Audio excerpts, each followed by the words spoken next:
We're on. All right, so I'd like to welcome everybody who's here, both in person and online. We always appreciate you guys watching the live stream that we have, so people can apprise what we're doing as a school district. So thank you for everybody who's watching.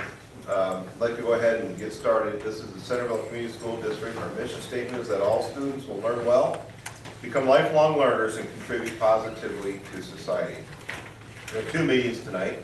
We're going to have first with the public FY25 budget hearing, and then we'll close that budget hearing and go into our regular board meeting. This is April 22nd, 2024 at 5:30 p.m. in the Central Admin offices. I'd like to go ahead and start with the FY25 budget hearing. I'd like to call this hearing to order with a roll call, please. Berger. Here. Carter. Here. Heffern. Here. Johnson. Moore. Here. Thomas. Here. Liskus. Here. Need to approve the agenda for the budget hearing, please. Motion to approve. Second. We have a motion, a second to approve the agenda. All in favor signify by saying aye. Aye. All opposed? The agenda for the budget hearing is approved. Next item is the budget information to the board of directors. Nothing changed since our presentation. Our proposed tax rate is $16.67. Last year's was $16.99, which is a decrease of 32 cents. Everything that was published was with the understanding of the 3% SSA. Since that time, it's changed to 2.5. The Department of Management recommended, one of their recommendations was that we just leave it as it is, and in late May, they will provide any property tax updates, so. Okay. So that is the budget information. So at this time, since this is a public hearing, for the purposes of the budget, are there any comments from interested visitors on the subject of the budget?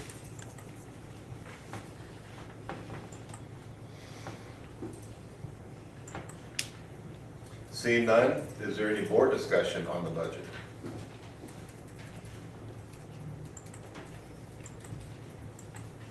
Seeing none, motion to adjourn. So moved. We have a motion and a second to adjourn the budget hearing. All in favor signify by saying aye.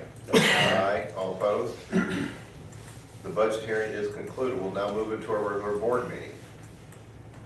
I'd like to call the regular board meeting to order with a roll call, please. Berger. Here. Carter. Here. Heffern. Here. Johnson. Moore. Here. Thomas. Here. Liskus. Here.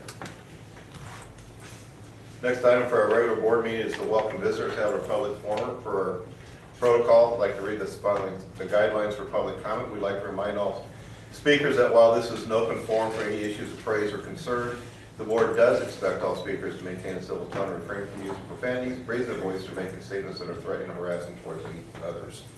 Each speaker who causes disruption may be asked to leave. We also want to remind all speakers that any comments that we made during public meetings are done so at the risk of the person making the comments, and the district will not be responsible for defamatory, potentially defamatory statements that they may make. It's the board's policy not to engage or respond to speakers during the public comment session, regardless of the topic or concern. If the board wishes to further discuss or address an item or concern raised in public, it will do so by establishing an agenda item at a future board meeting or delegating responsibility to administration to address the issue. And at this point, we do have one card turned in for public speaker, Mr. Dillard, if you'd like to address the board.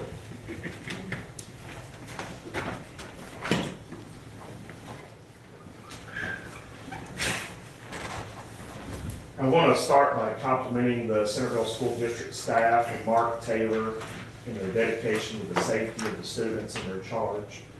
They daily work in the front lines to assure a safe educational environment. I have no doubt of their dedication to further safety every day in the district and their willingness to do everything in their power to assure students are safe. Each of them does a very difficult job with limited resources and support. I thank them for all that they do. It is my hope that this board would share in their dedication and hard work to further safety in the district. That being said, I'm going to switch gears. It is not only permissible to question our elected officials, it's our responsibility as citizens. I do not feel this board has a dedication to safety necessary to meet the challenge before them. Safety must come from the top of an organization down to be effective. By this board's own admission last meeting, the only one that knows about safety on this board is Moore. I asked 2 months ago to add safety as a monthly agenda item. It has not happened. I had hoped that you would discuss safety during your work session. Safety was not even mentioned. The district mission statement and vision under Code 101.1 doesn't lift safety as a priority. The board cannot just have the viewpoint that an anti-bullying policy was written, so that's Mark's responsibility. This is absolutely the wrong philosophy to have to address these issues. So when I say this board does not have a focus on safety, that is a pretty accurate statement. Why does this board accept being left in the dark? You were told at the last board meeting that there were deficiencies in your safety audit, doors being propped open. Well, how many? How often do these deficiencies show up? Are they getting better or worse with each audit? How often are audits done? Do the doors have alarm, or do they alarm out when the door is propped open? This board doesn't know because that's considered top secret, like unto national security. This board is to trust that things are moving behind the scenes. If this board is to make adequate and comprehensive decisions about safety, you have to be informed. This board makes safety policies, security budget decisions, and purchase security items. Congress even gets security briefings. Why not this board? Safety is not the single responsibility of Mark alone. Safety is not the single responsibility of the Centerville Police Department. It is everyone on this board working tirelessly alongside multiple organizations, departments, and the superintendent to assure safety is the primary focus. In a 50 to 60 hour work week, how many of those hours can Mark dedicate to safety? This board should give him, or 80 hours, or 90, or 100. But I was looking at which number to put there. This board should give him every tool and opportunity to succeed when it comes to safety. It doesn't matter how previous boards addressed these problems in the past. It's time to change the paradigm of how this board thinks and behaves regarding safety. Things this board could be doing: the board could go into closed session under Iowa Code to discuss school safety items, learn about the safety issues that exist and formulate a plan to address them, learn what the issues and concerns of your staff have and address them. If you can't hire a resource officer, which at this point we have not been successful, hire a security officer or a security firm. Work with multiple departments outside that will need to work in unison during an event. Work with them. Training that can be done. Local fire department is certified to do stop the bleed training. Local law enforcement can teach how to de-escalate an armed individual. The teachers have the training to identify behavior that needs to be reported. What are the short-term and long-term training goals for your staff regarding safety? ALICE training with the students should be required and regularly scheduled training. Supplies necessary. The teachers will unfortunately be the first responders on the scene. Do they have tourniquets, medical supplies, first aid kits? What tools do they need to be properly prepared? After the last meeting, I heard a discussion between two board members that requiring clear see-through backpacks would help with safety. That should be considered. The opportunities are endless of what could be accomplished. In the horrific aftermath of an incident, this board will have to make the most difficult decisions in the history of the district. This board will have to help the students, the staff, and the community heal from the most catastrophic event imaginable. You will have to lead us. My concern is that this board is not even looking at the problem. You cannot put all of this on Mark. You cannot put this solely on the Centerville PD. Look at the reports from previous school events and fault points to school boards not doing enough. School boards not being prepared. I cannot have enough passion on this topic to motivate you to care. School safety should keep you up at night. It does me and a lot of parents. Transparency of what the district is doing is necessary. What you can share, please share it. This board needs to take the responsibility seriously. School boards across America thought that they were prepared and unfortunately found that they were not. I do not care how previous boards have done things.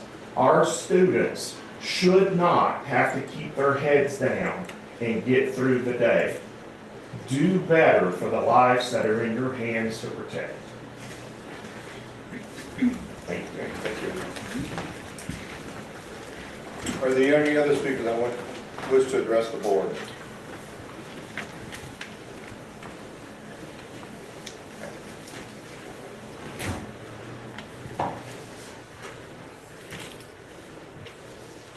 Thank you, Jay, for your comments. Appreciate it. So at that point, we need to go into approve the agenda for this meeting. Second. Motion second to approve the agenda. All in favor signify by saying aye. Aye. Aye. All opposed? The agenda is approved. Old business, we have OPA presentation to start. Yeah. I guess I am your presentation. Okay, that's fine. Couple of things I wanted to talk about was, at the beginning of the month, I held what was called a nutrition council meeting with some kids at the middle school. We talked about things that they didn't know or didn't understand. One of those would be what it takes to make a meal, how many components are reimbursable. Sometimes when I'm cashiering and they don't have enough stuff on their plate, I send them back to get some more, and one carrot isn't enough. So I took a plate and I showed them what a half a cup looked like, what exactly they needed on their plate. So we did that. We talked about why we couldn't have salt, why I can't get a salt shaker. They had a lot of good comments. They had a lot of even some concerns. They would like to see a few different things. So we have implemented some a flavor station for them where they can have their spices and they can add some of their own stuff to it. Gave them a tour of the kitchen, gave them a tour of the new kitchen, and they are excited about that. There was a few things they'd like to see added to our a la carte as far as some drinks and some different snacks, and I have those work in progress. This is something that I have wanted to start. NAC meetings are required twice a year, but I feel like it's important with kids at that age and even at the elementary. I want to start with a monthly meeting with them. That way they can look at our menu and they can decide, our menus don't change, I can't take anything away from it, but I can add to it. So I could add a student favorite once a week or twice a week or something if there's things that they don't like. What's really great about it is it just gives the student body a way to have an opinion and to voice their concern. So that is something that we have implemented at the middle school. And I will meet with them again at the beginning of the month. And then just something that I would like to continue moving forward when school starts again in the fall. I would definitely like to start it at the elementary level too. Probably won't start until in the fall, but just kind of let those kids know, you know, what a tray looks like. Those kids are pretty happy about taking just about anything you put in front of them, the little kids are. So that is something that I've worked on there. Another thing I wanted to talk about is we have not had a summer feeding program here in Centerville for a lot of years. When I was the food service director in Moulton, I was approached by a state consultant that said, we would like to have a food service program in Centerville, and we're looking for a director to run it. So I said yes. So we used to run it back then out of the Drake Avenue Christian Church, and it was a sit-down meal, kids had to come in. And we did it there because we felt like it was kind of a central location for the town, easy for kids to walk to and stuff like that. But the numbers just weren't there as far as kids coming in and sitting down. We did our goal. Summer food program is something that, you know, usually the money you start with at the beginning of the year is usually what you break even with. This year is going to be a little bit different because the reimbursement rate for lunch is $5.21 a meal. And for breakfast, it is $2.99 a meal. So, and you are in a contract with OPA, so those contract prices won't change, but the reimbursements rate changes versus what it is regular throughout the school year. So what we are wanting to do is we're wanting to start a summer feeding program where the parents come on a Tuesday and they pick up meals for 7 days. So they would pick up 7 days worth of breakfast, 7 days worth of lunch. We want to have 2 pickup times, one in the morning to accommodate parents and one in the evening for when parents are getting off work to accommodate them. We would like to start this June 4th, and we would like to run through August 14th. And then if we notice that our numbers start to dwindle off, I mean, we can always stop the program, you know, at any given time if it's just not, if the numbers aren't there, if it's just not panning out. So basically what we would do is we would come in on a Monday and we would package food up, and then we would have it all in bags, and then we would like to do it at Lakeview, where parents basically just pull up, we know how many kids are in the car, we take them gallons of milk, their food, and then we'll see them next week if they sign up. So how's this funded? It's actually just like the school lunch program. OPA would pay for the food, just like what we do now, and then we would do a reimbursement. I mean, as far as that stuff, none of that would change. The billing and stuff would go the same way. Where does the district get the money from? Can I hop in for a second? Hey, sorry, I'm Emily. I work with Belinda, I'm her regional director. The great thing about this program is it's actually free to all children 0 to 18. So the government funds it. So you will get the reimbursement rate and then you would just pay your OPA bill as normal. But it's free to any student 0 to 18. So it's not just the kids in our district, but the kids in our community as a whole. And even if there's like, say you have grandkids coming that live in another state that are gonna be here all summer long, those grandkids would be eligible to pick up meals also. There's no income guidelines, there's no free or reduced lunch applications. It is just a totally free program. There is also a grant that Mark and I are gonna sit down and work on. Since we are considered a new district, because Centerville's never had a summer feeding program, there is a $2,500 grant, up to $2,500 that they are giving. So we're going to fill that out and see what we qualify for. And what does the grant pay for? Just anything that we need for the program. Any equipment and supplies you need? Okay. Equipment, but not necessarily supplies, because supplies will be just like throughout the school year. I buy those through OPA and they take care of I them. thought I read that maybe even the staffing might help us cover. I don't know if that's. That I don't know, I would have to do, I haven't dug through the grant very Yeah, well. and I only did about this much, so. Yeah. But when we talked with the state consultant, since we are a new district to do it, she talked like that it would be definitely in our favor to apply for the grant. She was pretty excited that we were looking at it. Yes. Yes, So this is reimbursed by either state or federal funds? yes.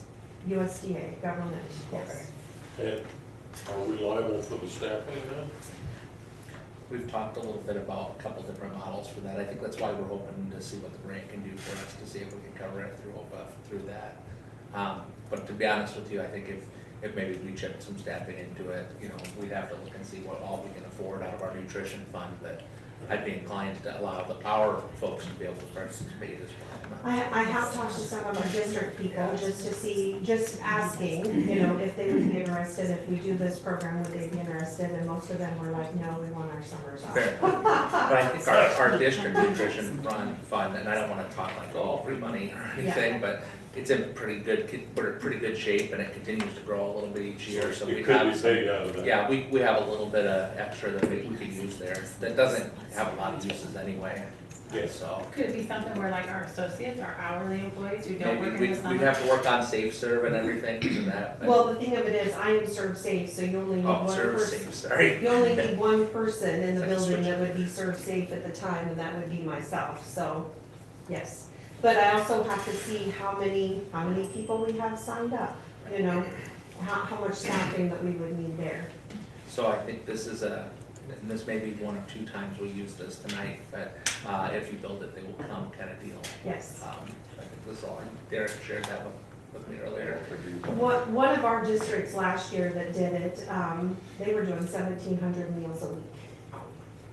Yeah, So, and it's very, I mean, I went and helped a few times last year, and it's just very humbling to see, you know, all this food that is going to be going out to families. okay, So so, go ahead, no, they would only work one day a week, the employees, Yeah, we would work on Mondays, to get it ready and just to distribute? get it ready, and then on Tuesday, I would probably have myself and maybe one or two. I might overstaff just a little on the first time, just to make sure that the pickup went smooth, and see what we need to adjust, and then maybe from there on, you know, it might only be two of us. Okay. Sounds good.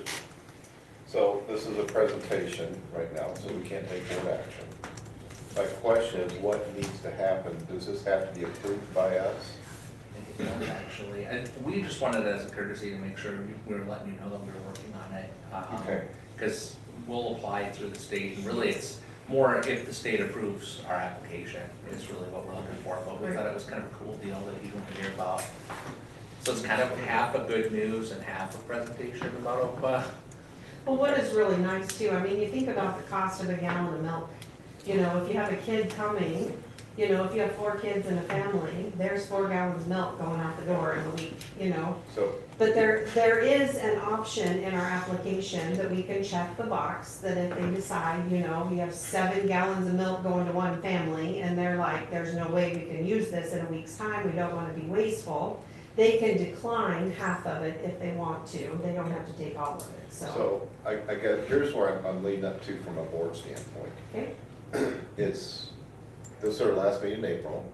We have one meeting in May, and you want to do this the 1st of June. yes, So if we need board action, it has to be We'd have to be on the in next. 2 weeks from the board. And So it that's may why- be with the grant part, we might have to, because that's new and that's not something that I've really seen how that process is. I mean, it's a new grant this year. I know. yeah, the grant part of it might be, but I know as far as the rest of it goes, it's really just, you know, filling out our application and submitting it to the state, and that's it. It's the same as the lunch program through the year, Yeah. as far as all that goes, but the grant might need something potentially. We'll know more as we dig into it with Shay from the state. Yes, We have a pretty narrow window to use Yeah. board action, so. Okay. Anything else you want to share on that, so? that is. But I'm just thinking the logistics of approving Yep, something, so. no, What's the timeline on the grant? You know what, I'm sorry, I was working on the copier thing for a second there. When was that? Is it the end of the month or is it the, like, May 5th? I think it's May 5th. Okay.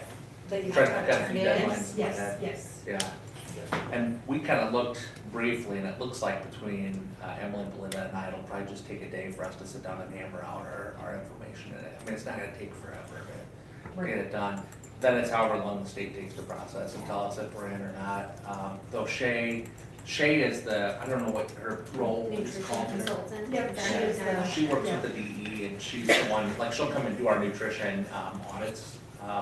So she's the one in charge of that field and she seemed to think our chances were pretty darn good for that. And so $2,500 grant is an all right thing to have a good shot at, I figure. Is it something that can be done, say if we didn't, is there still something that can be done? Yeah, because the Yes. meals are still Yes. reimbursable. I'm sorry, I didn't.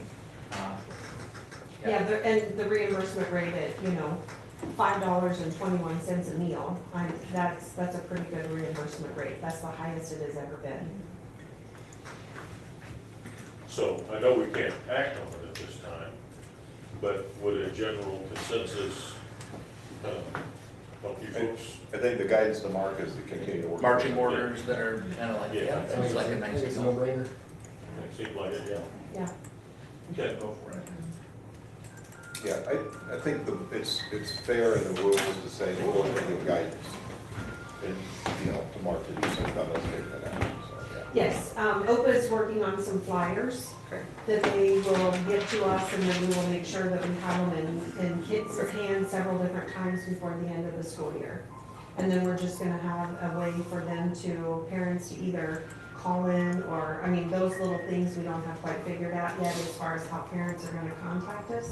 but I will keep an Excel sheet, that way I know how many kids, what family, you know, that way every week I can keep track of how many meals we're doing.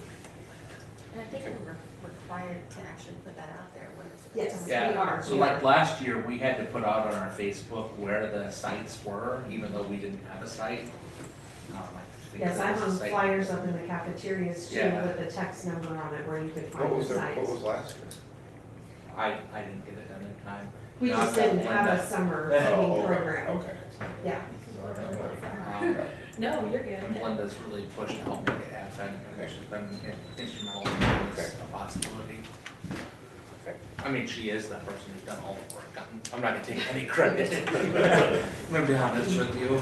Right injured and. She's doing great. Well, next week we'll get together and we'll get our I'll do a application little done, work so- there. Any questions for Glenda? Thank you very much. I really appreciate the district. I really appreciate anybody that I ever need something from, you know, has not made me feel like an outsider because I work for OPA. They have really, you know, been more than helpful, just, I really appreciate the district. You're welcome. Thank you, appreciate all that you do. Two things, one, Sorry. thanks for helping the middle school kids. Oh, you're I very was in there welcome. one day doing a thing with Career Day and something, and, or being a community member in one of the classes, and I opened up the questions, and kids immediately started talking about lunch and wanting spicy chicken, so thanks for doing that. And I can order spicy chicken, that's not a big deal. I mean, There a you lot go. of it, a You lot of made it me look is, like a hero, so. a lot of it is just communication, and that's basically what I told them, you know, it's communication. Yeah. One child brought up a comment that he noticed that, you know, we don't make our hamburger patties, they come in, we cook them, we heat them up, you know. A kid said there was a coloring that looked wrong, and I explained it to him. You know, these come from a company, and there's coloring that they add in, there's flavoring that they add in. You know, if you notice something that you don't like, looks funny, I don't stand there like a mean old lunch lady. You're more than welcome to come up and say something, or can I have a different one, you know? So, Well, in that moment, the day when I asked, so you kids really want spicy chicken? they do like it. And they were all quiet for most of the things, but they all lit up for that one. It's like, hey, that's a passion for them. Well, I will remember that for next week when I Yeah, place my order. so thanks for doing that, and then also, have you been on a tour of the new kitchen? I have not, Okay, I have not. we should do that, so Yes. you'll be able to see it, so. Yes. It's starting to, they're starting to get equipment in now, so you can Awesome. actually see it. Awesome, We'll get you in there sometime, just. And I've been in the new kitchen at the middle school, and I'm very excited about it. When it first came up, Aaron was like, don't get too excited, it's probably not gonna happen for a couple of years. And then when I see it moving along as fast as what it is, I'm like, wow, this is amazing. Well, I So- did hear he ordered a range, but it came in damaged, so they ordered a new one, so. Okay. We are excited about that, that is for sure. Yeah, so, all right, well, thank you All right. for all that you do for the district. Thank you very much. Leave it on right there, that's right. All right. Copiers. So, there has been a lot of back and forth again today between our current contract attorney and Access Systems. I will tell you the last statement I received during the meeting from our contract attorneys we're working with, they passed us to a different one because Connor's doing a lot of negotiations for schools right now, so I hadn't worked with this gal before, but there's two agreements with them. There's a maintenance agreement and a cost per image agreement. They did not implement the changes in the cost per image agreement. She does not recommend that we sign it based on that until she sees that we're protected. A couple things that we're currently kind of working over are restocking fee item. There's a 25% restocking fee if the equipment goes back within 90 days. And that's outside of industry standard. So she's working on that piece. She said as if we had confirmation for a fact that didn't count manufacturer faulty equipment, that would be a different story, so she wants to get that in there. And there's a line in both agreements that says something to the effect that the district will pay all remaining costs should the contract be voided by a couple certain things. And what the common practice in contract law is to say all undisputed costs. So we're really kind of messing around on a couple words. I think we probably have two options from the way Rachel's the attorney from Allers, talked about it this morning. We could either, again, table it for another month to May, or we could potentially tentatively approve based on if the company accepts the changes from that the Allers attorney has sent, because the salesperson who's been the go-between for their legal department had said their intention is to accept all of those changes, but the most recent PDF that they sent to the attorney did not have all of those changes implemented. So, Well, that's because the sales guys could agree to whatever to make the sale. that could well be. So we've got kind of two options there, but she suggests not signing it the way that the current PDF reads. Which is what we have on paper. Yeah. So Rachel, our attorney Rachel is saying that we could approve this contract with the provision that Access accepts the district attorney's two remaining requests for language changes. I would suggest that we would accept the contract as proposed by the attorney. If we Okay. did it that way, instead of listing the number of changes, in case there's maybe, because it's multiple times that that word undisputed belongs in there, and there's language Okay, so not saying. between those that's two what you contracts did. that have to be symmetrical, that aren't yet symmetrical. So that would allow us to, it's a pretty tight motion, and if any of those changes would get turned down, we'd need to come back to the table to either approve or deny that. So the motion would be to approve a contract with Access Mhm. pending a positive approval from our attorney. What do you think about that? What's your take? Why don't we just table it? Let's table it. Yeah. I'll make a motion to table this. All right, Thank you.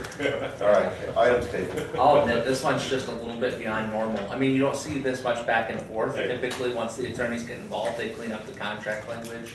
Send a message. Yeah, Did someone second that? Did I miss Yeah. that? Okay. thank you. So this is. I'm okay with that. How long have we had their This copiers? was our second meeting with it. But how long have we been in business with this company? We haven't yet.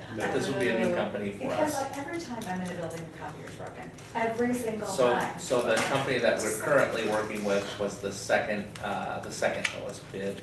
This bid actually came in, I think it was a couple $100 less per month, a few $100 maybe. And their sales side has been pretty good to work through things. I think the legal side is pretty tight, and we're working with, our legal side is pretty by the book. So there are a few places where she says it could be a business decision for the district whether or not to accept certain things, like there's a 5% return fee if we end the contract early, under certain circumstances, which she said isn't maybe standard for a contract, but probably isn't a major deal.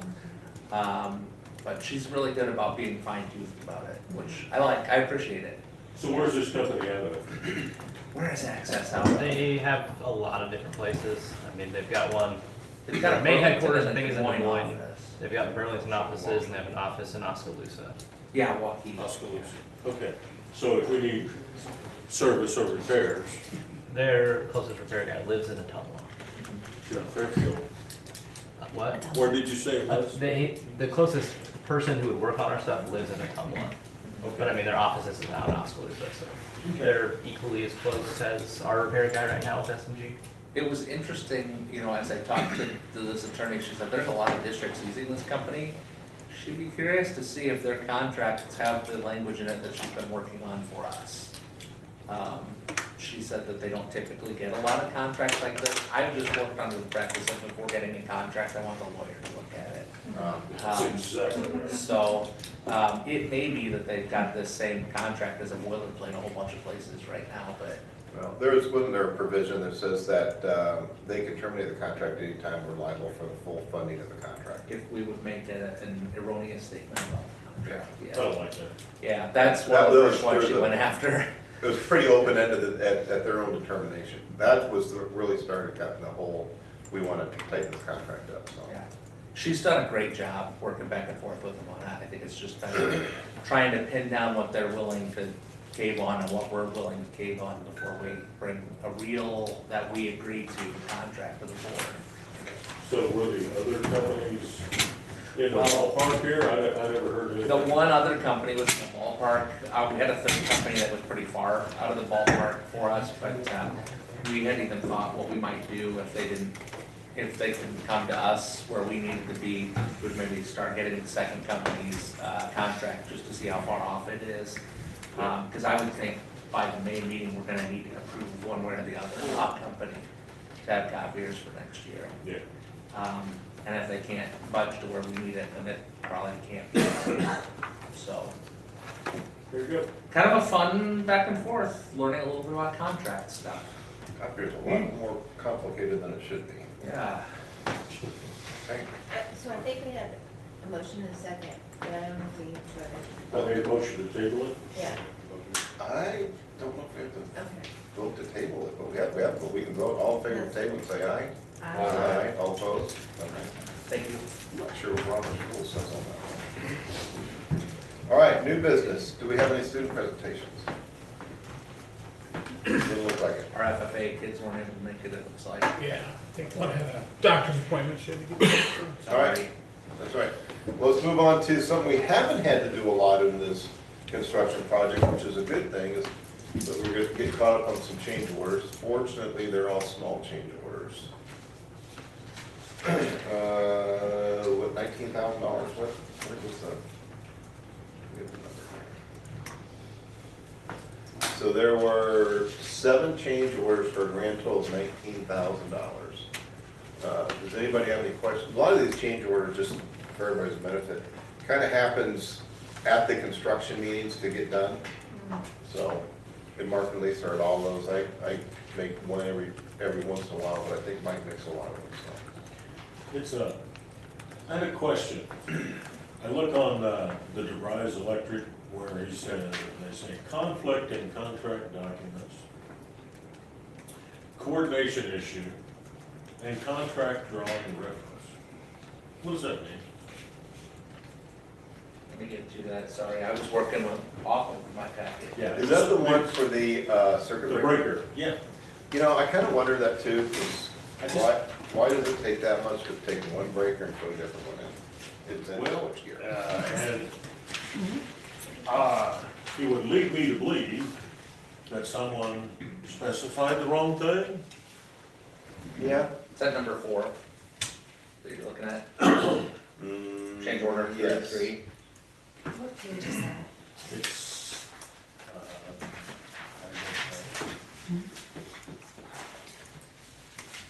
I mean, it's only $734.82, or Page $787. 1 of the AIA documents, page 31 of your total packet. It's not a lot of money, but at the same time, I just wonder how that gets screwed up. Well, we're gonna probably have a bigger one to talk about that. Maybe we ought to let this small fish go. That's kind of where I'm at, because there's gonna be a much bigger one that we've already started pushing back. Yeah. So, I would make a motion to approve all the change orders. Second. We have a motion second to approve the change orders as published in the packet. All in favor, signify by saying aye. Aye. All opposed? And as an update, we still don't have that bigger one in our hands yet, so gotta keep on them this week. That one's gonna be, that's gonna be the one we're gonna want. That's where we want to jump. And we kind of already took the small leap in that direction. All right, so moving on to discussion approval of ADA resolution. Okay, there's some information in your packet on this, and let me scroll to the right page here. Apologize. So you have a usage page that talks a little bit about Centerville's usage of the media services and the ed services. And I would say it's fairly vague. Certainly more vague than I would expect to see the transparency statements that are required next year to be. Then you have just kind of a listing of those services in the other document that is included somewhere long after, okay, good, it should be page 77 if you're electronic. Thank you. So the page 77 is our usage one. So it talks a little bit about what we use for media services and net services. Just kind of to tell you how much we've got in there. Can I comment on that one? Yeah, that'd be good. So I'm trying to use my big kid words, let's see if I do the right one. I take a little umbrage, Yeah. little disagreement with their document. So on there, it says, under kind of midway down, it says course learning hours and numbers. It says your cost to provide learning to your district at $150 an hour. Mhm. Okay, if you annualize that salary, that's a $312,000 salary rate. So they're saying it costs $150 an hour to do that? And is that labor or is there something else? Because if they're saying that's the cost of the service, that's a pretty expensive person.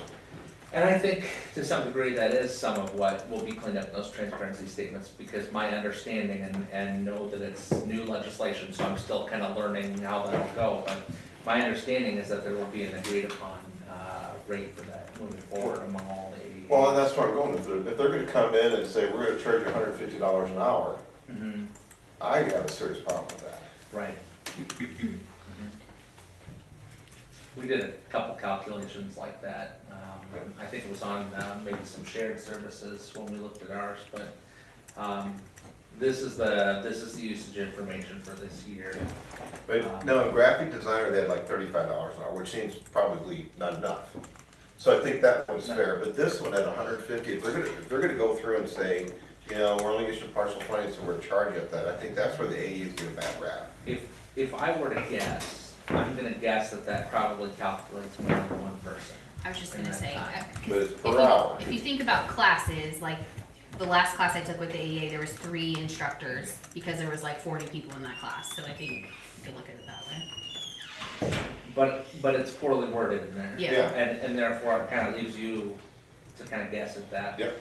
So one thing that I did find out, talking to colleagues, so far the ones I've heard from that have approved for next year's funding, but not doing the 2 years yet, which I think that was one of our concerns at the last meeting, and that might be, that gives us the opportunity to see a couple of the transparency statements before we make any commitment for the following year, you know, if we're getting what we're paying for.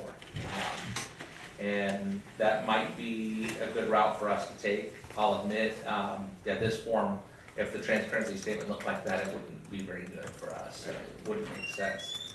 I anticipate that just because of the number of PE people that they're hiring for oversight of that, I have a feeling there's gonna be a set, your transparency statement will look like X, Y, Z. You'll report this way. Maybe. DE isn't known for being terribly quick in providing guidance. But I would anticipate that would be the goal of having those people overseeing the organization. In terms of what is provided in that, you can get a little better idea than Julie and I were able to give at the last meeting, starting on page, whatever that is, let's see, 79. So it's like assessment support, copyright guidance, curriculum support, delivery services, equipment management, instructional support. So like the instructional support part, like Kate Hash, our literacy consultant. Amanda Evans. Thank you. Amanda Evans, like those are some of the folks we got there. Interlibrary loans, literacy support is listed exactly there, sorry. Media services, print and design services. You know, and I'll admit, I don't know that we've used a ton of the print and design services the last couple of years, but we've already got some stuff booked for next year. Have you been using some? They did all of our student handbooks and stuff, and they did the matrix that we hang on the So wall. I'm incorrect with that, sorry. And I've had some teachers use it for different printing things, core language. At Lakeview, I've used our local gal because she's so quick and great. I feel like maybe at times in the past, whenever I would redo a PBIS poster or something where I was before, that was kind of who we used. And Yeah. I know we have some posters in the pipeline for next year already through them planned, because we're trying to re-update some of that and get that behavioral stuff back in front of our kids. I think people talk about the print services and the design services a lot with this. But but I think that it ends up being a smaller portion of the service that you get from I it. think so too, but Like, I'm it's just a concerned if they're visual gonna, one. if they're gonna bill us at $150 an hour, that's my concern. Well, did you look at their per copy price? And then you look at the Yeah. contract we got Yeah. for per copy price, somebody's making some money somewhere. It is. I think though, what they're talking about is for handbooks and things to outsource that kind, because the binding and everything, that makes sense to do. And color, they do color. We- They do color, yeah. Yeah, we have companies that do that here in Centerville, Yeah, exactly. so, And I think that will If we cost a little priced bit more, it but it's maybe not a cheaper. huge dollar. yeah. Yeah, I'm just concerned if every time we call up for some sort of educational consultant, that their deal, they're gonna charge us $150 an hour. Well, so the way that Nathan has explained it, and again, they just got hit with they got hit with an additional $10 million cut at the end of the session during appropriations, so they're still working on, Nathan shared it'd be about $800,000 that they need to cut at Great Prairie. If you are at the 100% funding level, then all of the services are there for you to use as you need.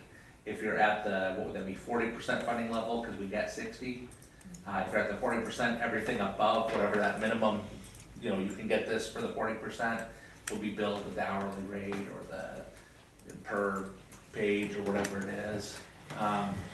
Though I'm gonna say that there's no way that includes copy.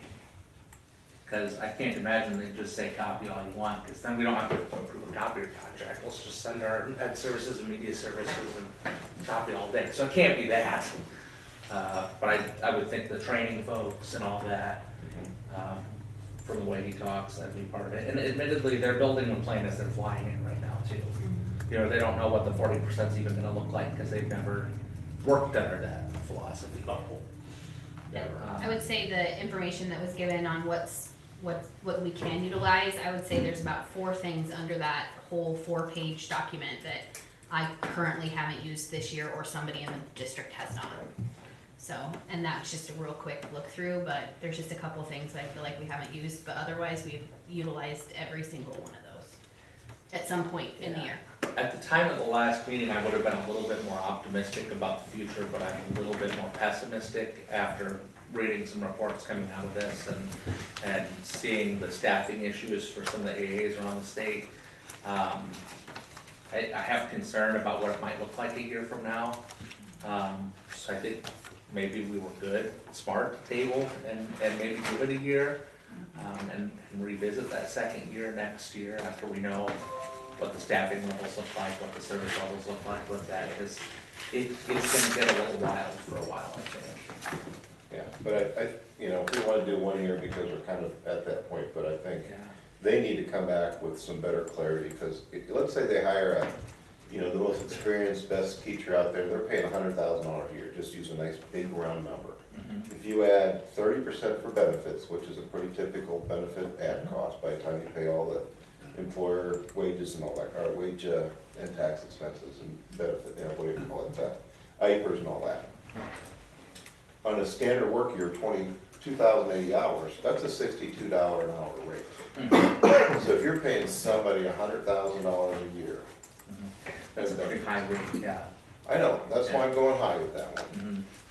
And that's $62 an hour. They're gonna bill us the $62 an hour cost of $150 an hour. Right. I want some clarity on that one. And that's what I think the transparency statements will do for us. And I'll admit, we're in a little bit of the Wild West with this change, but I don't know that I can tell you exactly what that looks like. I have some ideas and thoughts. Yep. And I think we're better off to be at the table to have that conversation than not be at the table to have that conversation. And maybe there won't be a table in 2 years or a year. Yeah. But that's, Table might get chucked out in the garbage bin by this time next year. That might not be I mean, their table might be gone. okay. All right, Motion to approve the AEA resolution for 1 year. for 1 year. All right, so the motion is second to approve the AEA resolution for 1 year. All in favor signify by saying aye. Aye. All opposed? Thank you. Thanks for giving us the time to process that.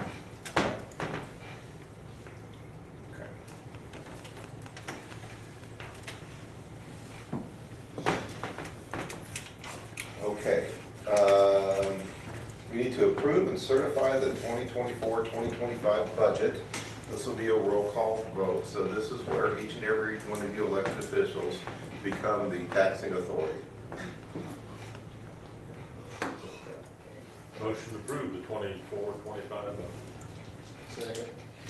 We have a motion second to approve and certify the 2024-2025 budget. This will be a roll call, please. Berger, Yes. Carter, Yes. Heffron, Yes. Johnson, Yes. Moore, Yes. Thomas, Yes. Liskus. Yes. Next agenda, we'll let Lisa, there's a description of the packet, we'll let Lisa talk about this one a little bit so those who are not as used to this one. It is to approve the 101% budget guarantee resolution, which will be a roll call as well. It's just something that we need to get in the practice of doing every year. We don't actually need it this year, but it's just something that they recommend that you do in case you do need it. So that's They recommend you do it every year because sometimes if an adjustment would throw you off or if something would put you in a position where you needed to have had the resolution in time and you didn't have it, you'd be in trouble. We're relatively close to the borderline. Something's probably not gonna come, I mean, the legislative session's over, so we shouldn't have anything that hits us to cause that to happen. But he just recommends always approving it to be safe. But basically, it's an approval to go over the budget if necessary by 1%. That's what that is, a budget guarantee, and then we get some guarantee, for certain things, we get some guaranteed money back. It's part of the really clear school finance rules. Fine. Motion to approve. Second. Motion and a second to approve the 101% budget guarantee resolution. This is a roll call, please. Berger, Yes. Carter, Yes. Heffron, Yes. Johnson, Yes. Moore, Yes. Thomas, Yes. Liskus. Yes. Okay. Another one that everybody's been waiting for is the second read of the board policy. Since we did go through a first reading, I think, Mark, is there anything additional that you wanted to bring up? We had a few requested edits. The only one of any real consequence, there was one spot where it was like take a name out and just put the position. The only one that had any real consequence was in 401.7, and I changed that wording. It's about the superintendent travel out of district, so it'd probably be wise for you as a board to look at that, since me just getting to present something and then try to hide it in somewhere wouldn't be good. So for transparency's sake, I think that'd be a smart one to look at as a team. All right, 401.7, that is page 111 if you're following along electronically. So for as a reminder, as we went through this one, there was a provision, and I brought up, there was a provision in there that was if the superintendent's going to travel, that the board president has to approve it. And such as like tomorrow you're going to Albia. I don't expect Mark to call me and says, can I go to Albia tomorrow for superintendent's meeting? So that's where it came from, because I don't, we can't trust him to drive to superintendent's meetings, and we can't trust him to leave the district, so. So I just changed it to say, travel outside the school district by the superintendent that does not require overnight accommodations will be considered routine and will not need additional Yeah, approval. that works for me. And then I went on to say overnight travel outside the district by the Yeah. superintendent will be communicated with the board president with an emphasis on providing proper supervision of the district during their Yeah. absence, providing necessary budgetary controls. Yeah. That works for me. Yep. Figured since it was about me, I should do transparency. The rest of them were pretty small changes. There wasn't a lot in there that we spotted that we didn't agree with. Just for those playing along at home, if remember the bullying and harassment policies are in the 100 series now, so that's why they're struck in this series. It's to maintain one set of bullying and harassment policies for the whole district at one spot, so that as we make changes over the years, we're always up to date following the right policy. Okay. Any other questions or comments on the second reading of the board policies, series 400? Motion to approve second reading, 400 series. Second. We have a motion, second reading, to approve the second reading of the board policies. All in favor, signify by saying aye. Aye. All opposed? Board policies are approved. Next one is landscape fee project, which is Aaron, talk to us what you want to do. Yes, this is for Lakeview. This is to, in the parking lots, there's those islands that still have the grass in them. This is to take out the sod in the front, there's, I think there's 6 up front and 3 in the back, and to put in river rock to match what the upper parking lot looks like, so it looks more symmetrical. And this is the quote I got for that. I think it also helps with mowing concerns, right? Wasn't there a concern getting the mower up on that sometimes? Terry, do you have any concerns about the river rock on the playground? I just No, because couldn't it's see in it the now. front, it's not, we don't have that in the. There's 3 of them in the back. Oh, 3 okay. islands in the back. They shouldn't cause. But there, aren't they farther down? There's 2 by the, playground, and there's 1 up front. That's the other thing. I think it's okay, our teachers do a great job, you know that, from being out there supervising, and they're gonna have $100,000 worth of equipment to play on, they better leave the rocks alone. And I guess, do it, and if it's a problem, And there's then consequences, plan B. Yeah. We really haven't had much of that with wood chips or anything. No, it should be good. I mean, Okay. there may be some changes you have to make or adjustments or anything, but it's something that I believe needs to be done. No earnest T-bats down there. Well, I mean, we just talk about that sometimes, it just looks rough because the islands are growing up and out where you gotta bring a different mower, it'd just be easier if they weren't there. Yeah, And then that's somebody, yeah, yeah. The kids, yeah. Motion to approve the landscape plan. Motion second to approve the landscaping budget, or the landscaping project. For those playing at home, this, because it's over the superintendent's $10,000 threshold, that's going to be the board.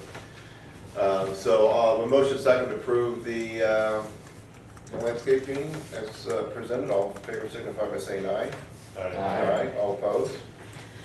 And it is approved. All right. Graduation discussion. So May 19th, and we need board members, supers who need to sit there and hand out the form. I'll tell you, it can be a lot of fun. I think Carol said she was. Carol, you want to do that? Yes. Okay. Is there anybody else who would like to do that? What's the date?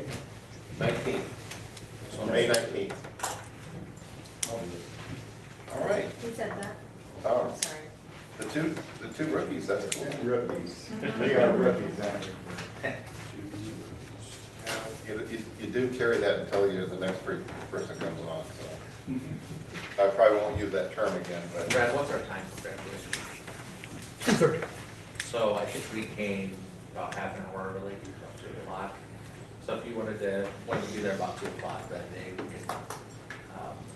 could work from there. Because I've done it, I think 3 times. And I would do it again sometime. I don't have any reservations to do it. It is good to kind of get up on there, and we can talk through more, and actually look at the stacks and how they're laid out so you know which stack you're going to go to next. So doing a little bit of pre-work up there helps. Do I go to that stack or to that stack? It seems simple until you're in the moment. Your smile will be tired I'll be by like, the end of the day, though. Tom, I taught that when I did It's not like this. that. Yeah. Anyways, I'll give you some pointers. It's a lot of fun, because it's now I'm getting to the point where we don't have a lot of kids in school. You may still have some students, but it was kind of fun to see, kids that I knew go through. And it's really kind of a joyous thing that you can do as a board member, so.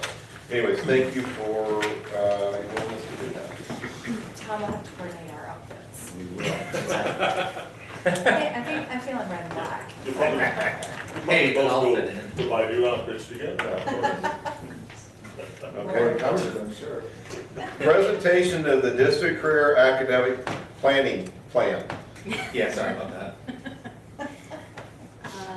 It's like the ATM machine. Yeah, well, I know you all want your acronyms spelled out, so that's what it It does is. help us, thank you. Yes. So this is the DCAP plan. The DCAP plan is the district and career and academic plan. It is about a 40-page document. If you'd ever really like to look at it, Brad and I could help you with that. It is a roadmap for the district's implementation of career development. This also encompasses the ICAP plans, which ICAP is very similar to probably what you did with your children called a 4-year plan, or that graduation plan that they did when they were in 8th grade. It's just, everything gets new term, and it incorporates a little bit more than just the 4-year plan, but that's the basis of it. On the DCAP plan, we had to have a team. Our team was myself, Brad, Steve, Savannah, Jill Whistler, and then we also had a variety of career technical education, or CTE teachers. Kim Mitchell, and then Lisa Asleason, which is our Gear Up coach at the middle school this year. She also was a part of that. And our instructional coach. And our instructional coaches, yep, can't ever forget them. So the DCAP helps us provide a way for the district to make sure that kids are getting exposed to career and academics. So that way, if they choose to go post-secondary and attend college, a trade school, or the workforce, that they have all of their needs that they need for those jobs as they move forward with that, or just to further their education.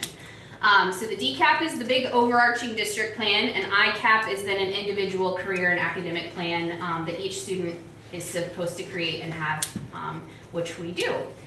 There's 5 central components of an ICAP plan. You can see those listed there. And really, it's, self-understanding is like students take inventories and assessments that promote ideas and help them guide to kind of maybe where they're looking for. Career information is just, career clusters or ideas of what jobs are out there. In this plan of lots of pages, there's different ways that 8th through 12th grade complete these activities and get the information that they need for their ICAP plan. It all starts in 8th grade and really starts before that with a lot of teachers' help and work, but the true plans really start in 8th grade. Kim Mitchell does a lot of great things for kids to better understand careers and academic planning. Our counselors go down and work with 8th graders to then help build that 4-year plan and schedule, which then changes throughout. You can see career exploration as part of it. You can see post-secondary exploration, or the college level things, and then making a decision as part of that. So how did we get to all of this information? In your packet, on page 338, there's this great little information thing from the AEA that puts this together, and the front side is all of the data, and this is one piece that we looked at in all of these readiness, and I just put the post-secondary readiness index on there because there's even preschool participation. But all of these indicators help us get to how our kids do after they leave us. And then the next page is the terms and understanding of where it came from. So if you have more questions, you can always ask. I don't want to spend a ton of time on this information because you have it, but this is one of the pieces that we look at. That we provide our information to the DCAP plan. The presentation tonight is a requirement of the plan. That's why we're here. And then our plan will be turned in the next couple of weeks with lots of information for how we're going to plan to continue to improve for the next year. And so you can see some of our numbers here. I want you also to understand that this data is about 2 years old. It's from the class of 2022. So this is not completely up to date. If you ever really are in education and find our data is always at least a year behind, usually, if not 2, just because it takes us a little bit of time to get that all calculated and figured out. One thing that we are doing that I think will help our ACT score a little bit is we continue to offer it to all juniors. Some students choose not to take it, some students it's not appropriate to take, but it is an option, and it's during the class time or during the day so that they don't have to find a Saturday to go do it. And the school also pays for it, which is a huge help to lots of our kids. And Brad, jump in if you have anything.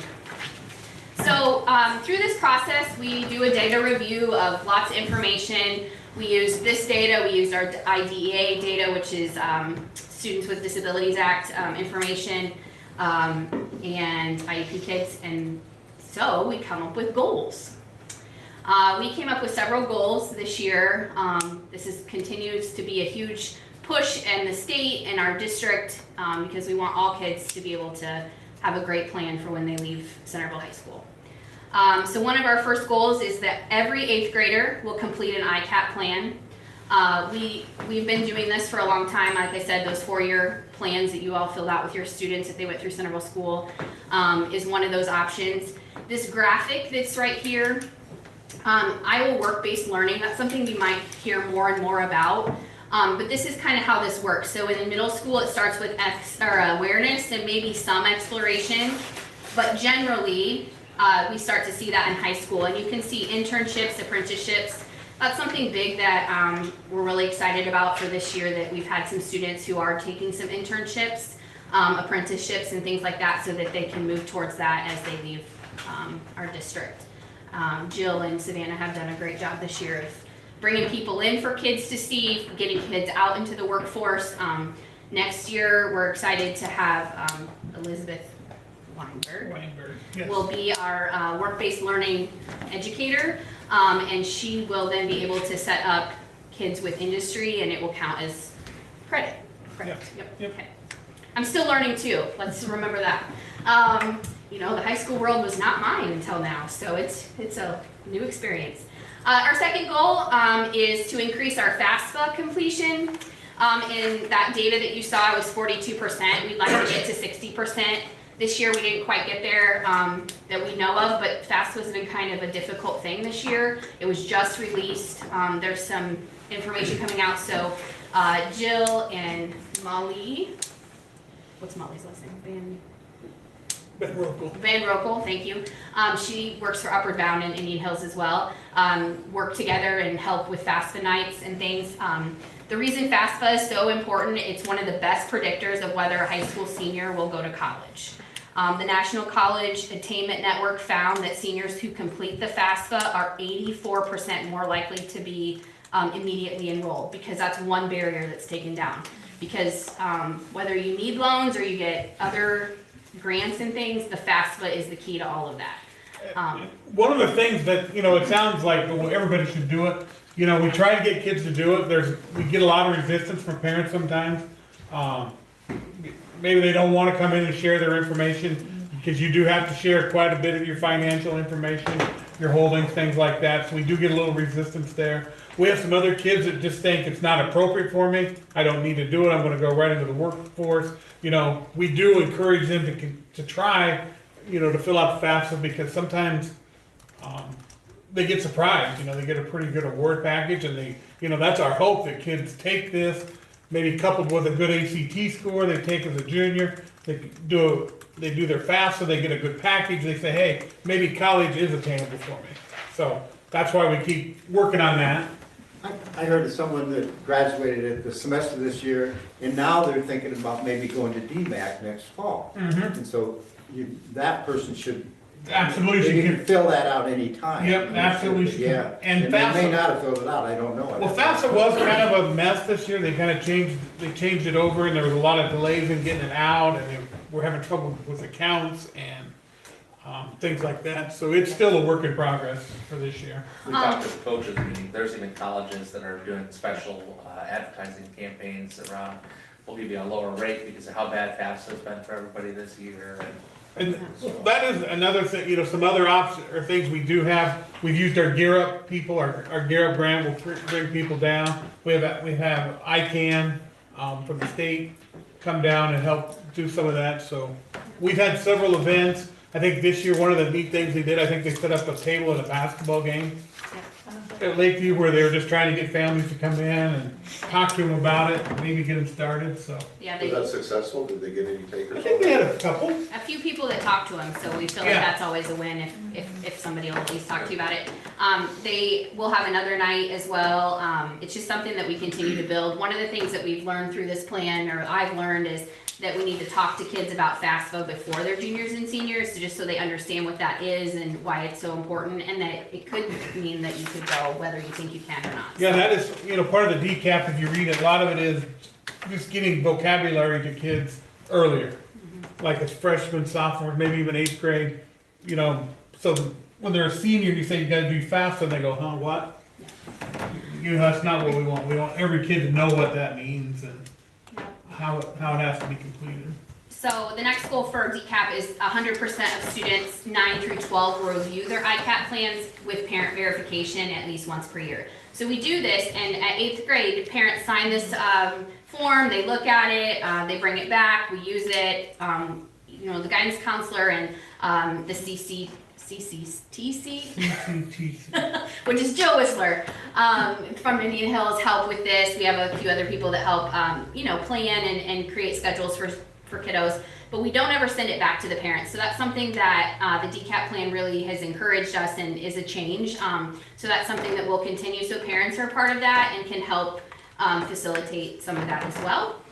This is what a career plan or a 4-year plan looks like, and there's a second page that has more things, but you can see right there in that corner, it's career goal, you know, what are your interests, and at the bottom is just kind of what is your plan. I didn't put it all in here for you, but what is your plan after high school? And you know, that might be just to go to the workforce, and that's perfectly great. What do you need to get there? Our 4th goal is 100% of graduates from Centerville Community Schools will have a post-secondary or career plan completed, which is that last part of the ICAP that I was sharing with you just a few minutes ago.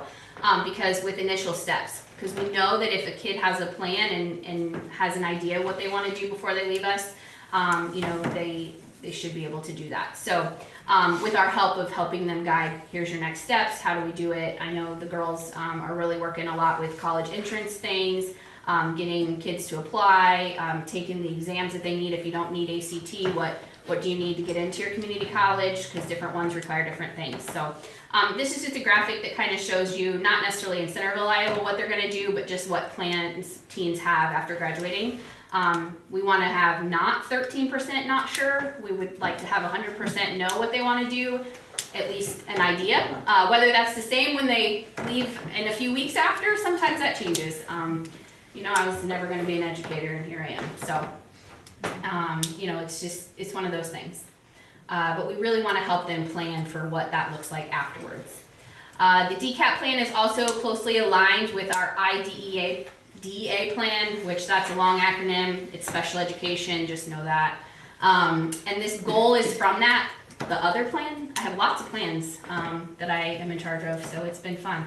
But this is, we will increase our post-secondary employment outcomes. So kids with students with an IEP, we want to see that they're more employed afterwards. Our data was from 2022 that we looked at this past summer, and it showed that 47% of our students with IEPs who are enrolled, 47% of our students were enrolled in higher education or some other post-secondary education training program, or were employed. So it's like or. Wait, you confused me on this. Yes. You're saying 47% of our students have IEPs? No, 42% of our students with IEPs were either. Oh, okay, Yeah. okay. So, That's well. yeah, Some of the I know. kids a year. that data though that you need to be aware of, it does not count, so this data that the DE uses to determine that we're on a plan for differentiated accountability, which is what this is for special needs students because of that percentage. Students from our school who graduate and go and work in Missouri do not count as being employed or in college. Students who go into the military do not count as employed or being in college. Students who are working on farms do not count as being employed or in college. Yeah, we don't like the data. And The it's special self-reported, education isn't staff who it? were at that meeting could name, you know, a higher percentage of the students with IEPs that had just graduated than 47% that were employed or in college. But the data is only if they're employed or in college only if they're employed in Iowa. And that's if they return the survey Yeah, and they complete it accurately. Right. so, I guess that was what I was getting to. So, for number one, how do you get the data? Right. Number two, is it state data or is it our district specific? It's state data. so, Okay, well, so that, our district, so this is what always bugs me, Yeah. right? Because our district is our district. We have our students, we know what, you know, yeah. we're not, So 47% of Waterloo, our we're not students, somewhere else. right, the state average for this percentage that they utilized was 66%.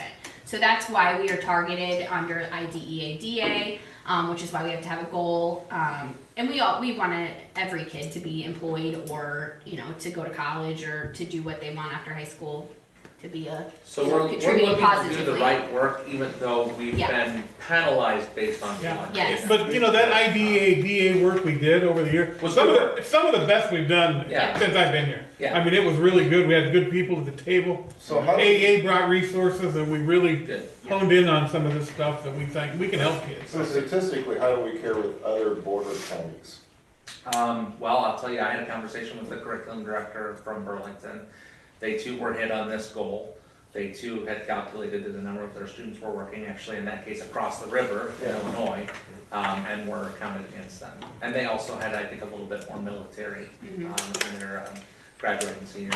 I can't tell you off the top of my head, I'd have to do a little bit of research. But, I mean, that would probably. But be a not problem. all of the schools around us were designated like we were, so I would say that, but sometimes you don't even have to report because you're a small school and you don't have enough kids, so. There's all kinds So you of have to have a ways. certain number of students in the grade with an IEP. What is it? I think you have to have at least an N number of 20 or something like that for it. For your building, yeah. Yeah, for your building in that grade for it to count. I know this isn't a district thing, but what is or is there logic to not including military working on the farms? They can't Or get that across? data with what we were told. Not yet. See, They this don't is have one those. that I've loved to talk about with So everybody. that I 87% of can. the time, it's just not made up anyway. Uh-huh, Okay. yeah. Remember, these are the folks that are gonna be running our Yeah, services that we're getting everything. now too. It's so great. I'm probably gonna be on their list if And you watch. workforce I mean, it'd be interesting to see what like Woodbury County, because you got two states borders. Yeah. Sure. And then Potawatomi, because you got Omaha, which is the bigger community. Yeah, so I appreciate that stuff, but basically, the state makes it to where it makes no sense and Makes it look it's not credible at all. So have you ever watched Food Line? Is it anyway? I mean, it's an indicator. All made up and- I'm just watching Rhonda's face, and she's like, 4 years of me giving you guys statistics, so we're trying to understand. But I think I called it out every year. At least it's not that. It just annoys me. Put my poker face on. It finally got through after all these years, Rhonda. That's okay. Maybe you just need to skip these this week. Maybe that, yeah. And well, and the other thing that we love about some of this information is like the difference between people who were identified and not identified is like a very, very small margin. They can't really explain why that is. And Julie's doing a great job of explaining it. No, I don't know about that. But Brad and Julie are 100% correct in that the work we did was still good work to do for Yeah. our kids. Yep. We just, I'll admit, I think I was probably a little bit belligerent with the DE lady about it when she was like, well, military doesn't count, farms don't count, and Missouri doesn't count. And I said, we're in Iowa, we're a community where there's a military tradition, and we're like, what, a tooth north of Missouri? Sorry, Missouri folks, sorry, I'm teasing. So we're barely north of Missouri here, so not fair. Yeah, notes. I'm just we're moving teasing. on. I taught for a year in Missouri, they're wonderful people, I'm teasing. Okay, next. I love them, but they don't count. So again, it's just, the DCAP plan allows us to really embrace all of the other plans that I get to come talk to you about in the next year. And it gives us kind of a cohesive place to put it, because this is such an important topic that kids are exposed and understand what is expected of them after they leave our building. So some of the biggest action steps, I mean, there's lots of them that we have happening, and we had some really great conversations. We've had probably, 4 or 5 meetings on this plan with lots of different people involved. Amanda Brink from the AEA came, and Michelle Ryan, who's our transition coordinator from the AEA, came and brought that piece to it, and it's just been a really good plan, and I've learned a lot this year with it. So some of these action plans is to provide training. So we have what's called Career Information System. It's called Cooter Navigator. And it's something that we're provided from the AEA or state, I'm not really sure which one, but one of those people. And we have not had training for some of our staff in a long time. So we are going to do that 612, because what it is a helps students explore and prepare for various options after high school. So it is where some of those surveys that I talked about for that first couple of things for ICAP are in a system, and then it follows that kid, and every teacher would have access to it. So that's one of the things we want to do. We've had some staff turnover. The system has changed itself. It was new this year, and everybody got kicked out, so that's been fun. So that's just something that we want to do for next year, is to really bring that forward so that everyone has access to it. And then also to implement the changes to the ICAP or the 4-year plans that we talked about, including the parent signature, a place for work-based learning for every student, and then the FAFSA completion, because those are all parts that are required, and we want to add those. So that, my friends, is the really fast version of ICAP DCAP. And like I said, there's so much to it and so much that I have learned going through this process with Brad and our counseling staff, who have really done a great job this year of trying to get kids to expose to all of those jobs, all of the career options, all of the college options that are available. And our teachers are really excited about a few things we're going to do in our district to offer some things, I think, as well. So we have a lot more to do. A lot more, the plan is almost done, but then fulfilling that plan for the upcoming year is a lot of work, but it's really exciting. And the career fair that you heard about last meeting went well, and there was tons of people. Oh, I'm so sorry. But that's part of this too. So it all kind of goes together, and if you have more questions or want to see the entire plan, I can share that with you, but it's quite lengthy, and so I just gave you kind of the highlights of the major pieces, and we will turn this in, and we do get a grade, I guess, on a rubric. So our goal is to improve from last year, and we'll see where we go from there. Okay, thank you, Julie. Any questions for Julie? So as per our time with Tammy, this district culture and student learning are two of the board focuses, so this is probably a good thing to go back and review. If you got any questions, talk to Julie, right? Because that's been one of the priorities for student learning, student success, so. She's put a ton of work into this too. She and Brad together have put a lot of work into this, and it's come together nicely. So, okay. All right, no questions? All right, thank you, Julie. Virtual school. Okay, so we've been continuing to review our work on virtual school. I know last year we kind of adopted a model to include our teachers in, and thank goodness paid them for their time this time around, which I think was a good thing. Our teachers have done a really wonderful job with this. We continue to have a number of students that don't do as good of a job with completing the work in the virtual setting. It is remaining a path of least resistance. It is not fulfilling our mission as a district for many of the students in the program. We have some for whom it is, and what I would propose to the board, and rather than give you papers and papers and papers of plans like I did last year, I really highly suggest that the board allow us to transition to a plan where we no longer take our teachers' time for the virtual program. We use the full, there's a name for the Edmentum full, what is it called again? It's not Ed Options, but it's the full program through Edmentum like we use with the elementary, and grandfather in the students who are already in, who are actually completing work, so that they can complete their education through that path if that's what they choose, and not necessarily those who aren't doing work, and accept no additional students to the virtual program unless it's at district request.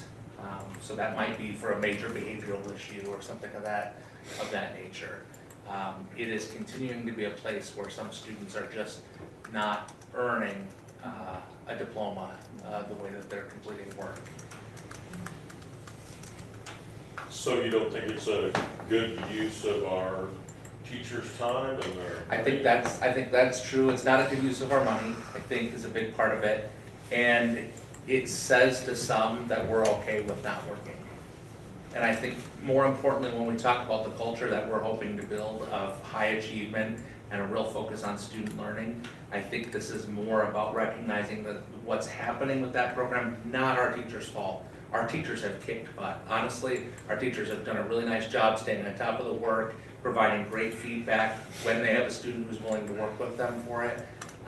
But I think this is not meeting our mission because the students are not learning well if they're not committed to that program. Some of them are. There are a handful that are doing all the assignments, they're doing it in a timely way, they're receiving the feedback and they're growing for it. And I believe that we owe it to those families to grandfather them and give them that opportunity to continue to work through the full Edmentum program. And all that does is shifts that burden onto Edmentum's teachers rather than our teachers on an overload contract.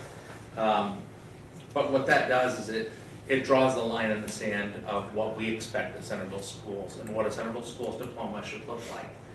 We talk a lot about trying to raise our standard so that you know when somebody graduates from Centerville that they're graduating with the skill set that prepares them to be college and career ready. And I'm not convinced that for the ones that aren't doing work that that's true in that program. Definitely not the same. Like Brad just brought up, like they're not exposed to the DCAP plan because we don't have somebody that helps them with that. I mean, through coursework maybe, but just there's a lot of things that they miss out on. Seems like it's almost a truancy condition. Virtual truancy. So some folks, some folks who are involved in it maybe had in-person truancy issues and decided this was their route to try to avoid that. That's interesting. And admittedly, it's difficult because I know there's some legal ramifications for truancy. yeah, absolutely. And I don't know It's how- kind of difficult to take a truancy case for a virtual student Yeah. because it's really tough to determine what determines attendance for a virtual student. Yeah. So I agree, and I think it's one of those things where, you know, we really pushed our legislators. There was a bill to put back in the open enrollment deadline that didn't pass before the end of the session. And we pushed on that because of kids falling through the cracks, right? So kids who are being abused, who aren't you know, their case, and then we hop to the next district over to avoid that responsibility. Kids who are truant frequently, we hop to the next district over to avoid that. And then when we get in trouble there, we hop to the next district, yet to go. The legislature didn't help us to overcome that gap. But unfortunately, I think it's one of those, we had a plank in our own eye where we are looking, where we've got a program where we say, yeah, you're a full-time student and you're not doing anything. So I think this is one of those issues where if we don't set that standard here, then it almost doesn't do you any good to say you're setting a standard anywhere. If somebody can just go into that and not do anything and be counted. Now, there's still some, and I don't want this to sound like there's no families in that program doing the right work. There are some families doing the right work. Yep.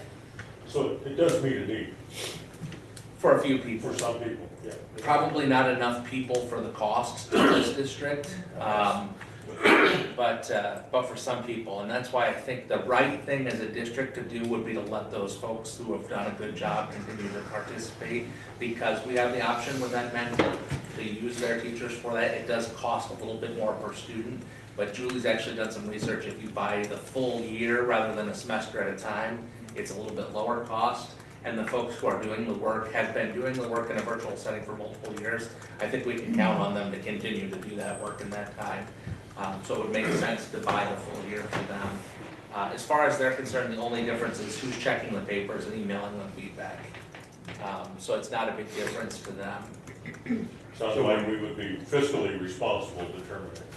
I think so, and I think socially responsible to some degree too, which is kind of maybe my biggest concern with it, just to make sure that we're setting a standard. And the amount of kids, we haven't seen a huge influx. There would only be about 13 students if we allowed everyone to stay.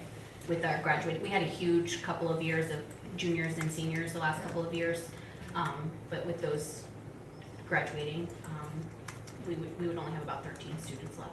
We had a handful of requests that came in immediately after the virtual snow days this year. Yeah. I think people kind of got the idea of, oh, well, that was pretty easy, I could do that and be good to go.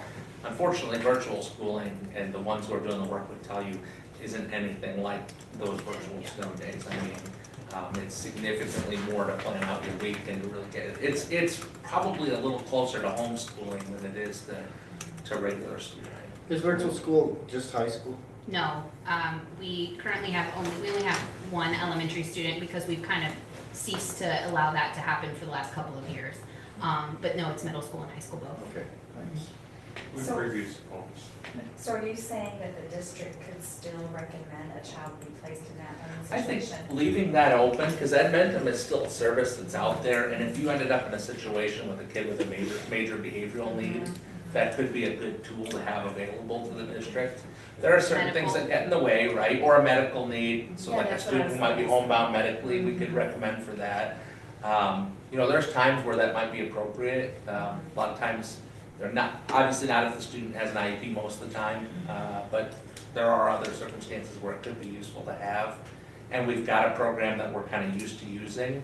I have some, honestly, I don't believe that we would need to reduce the full-time staff member that's assigned to the virtual school, because I believe we have some spots where she would be a really great fit. So if the marching orders from the board came to do this way, I think we could still take care of that and be okay, and still have somebody to manage on the district side.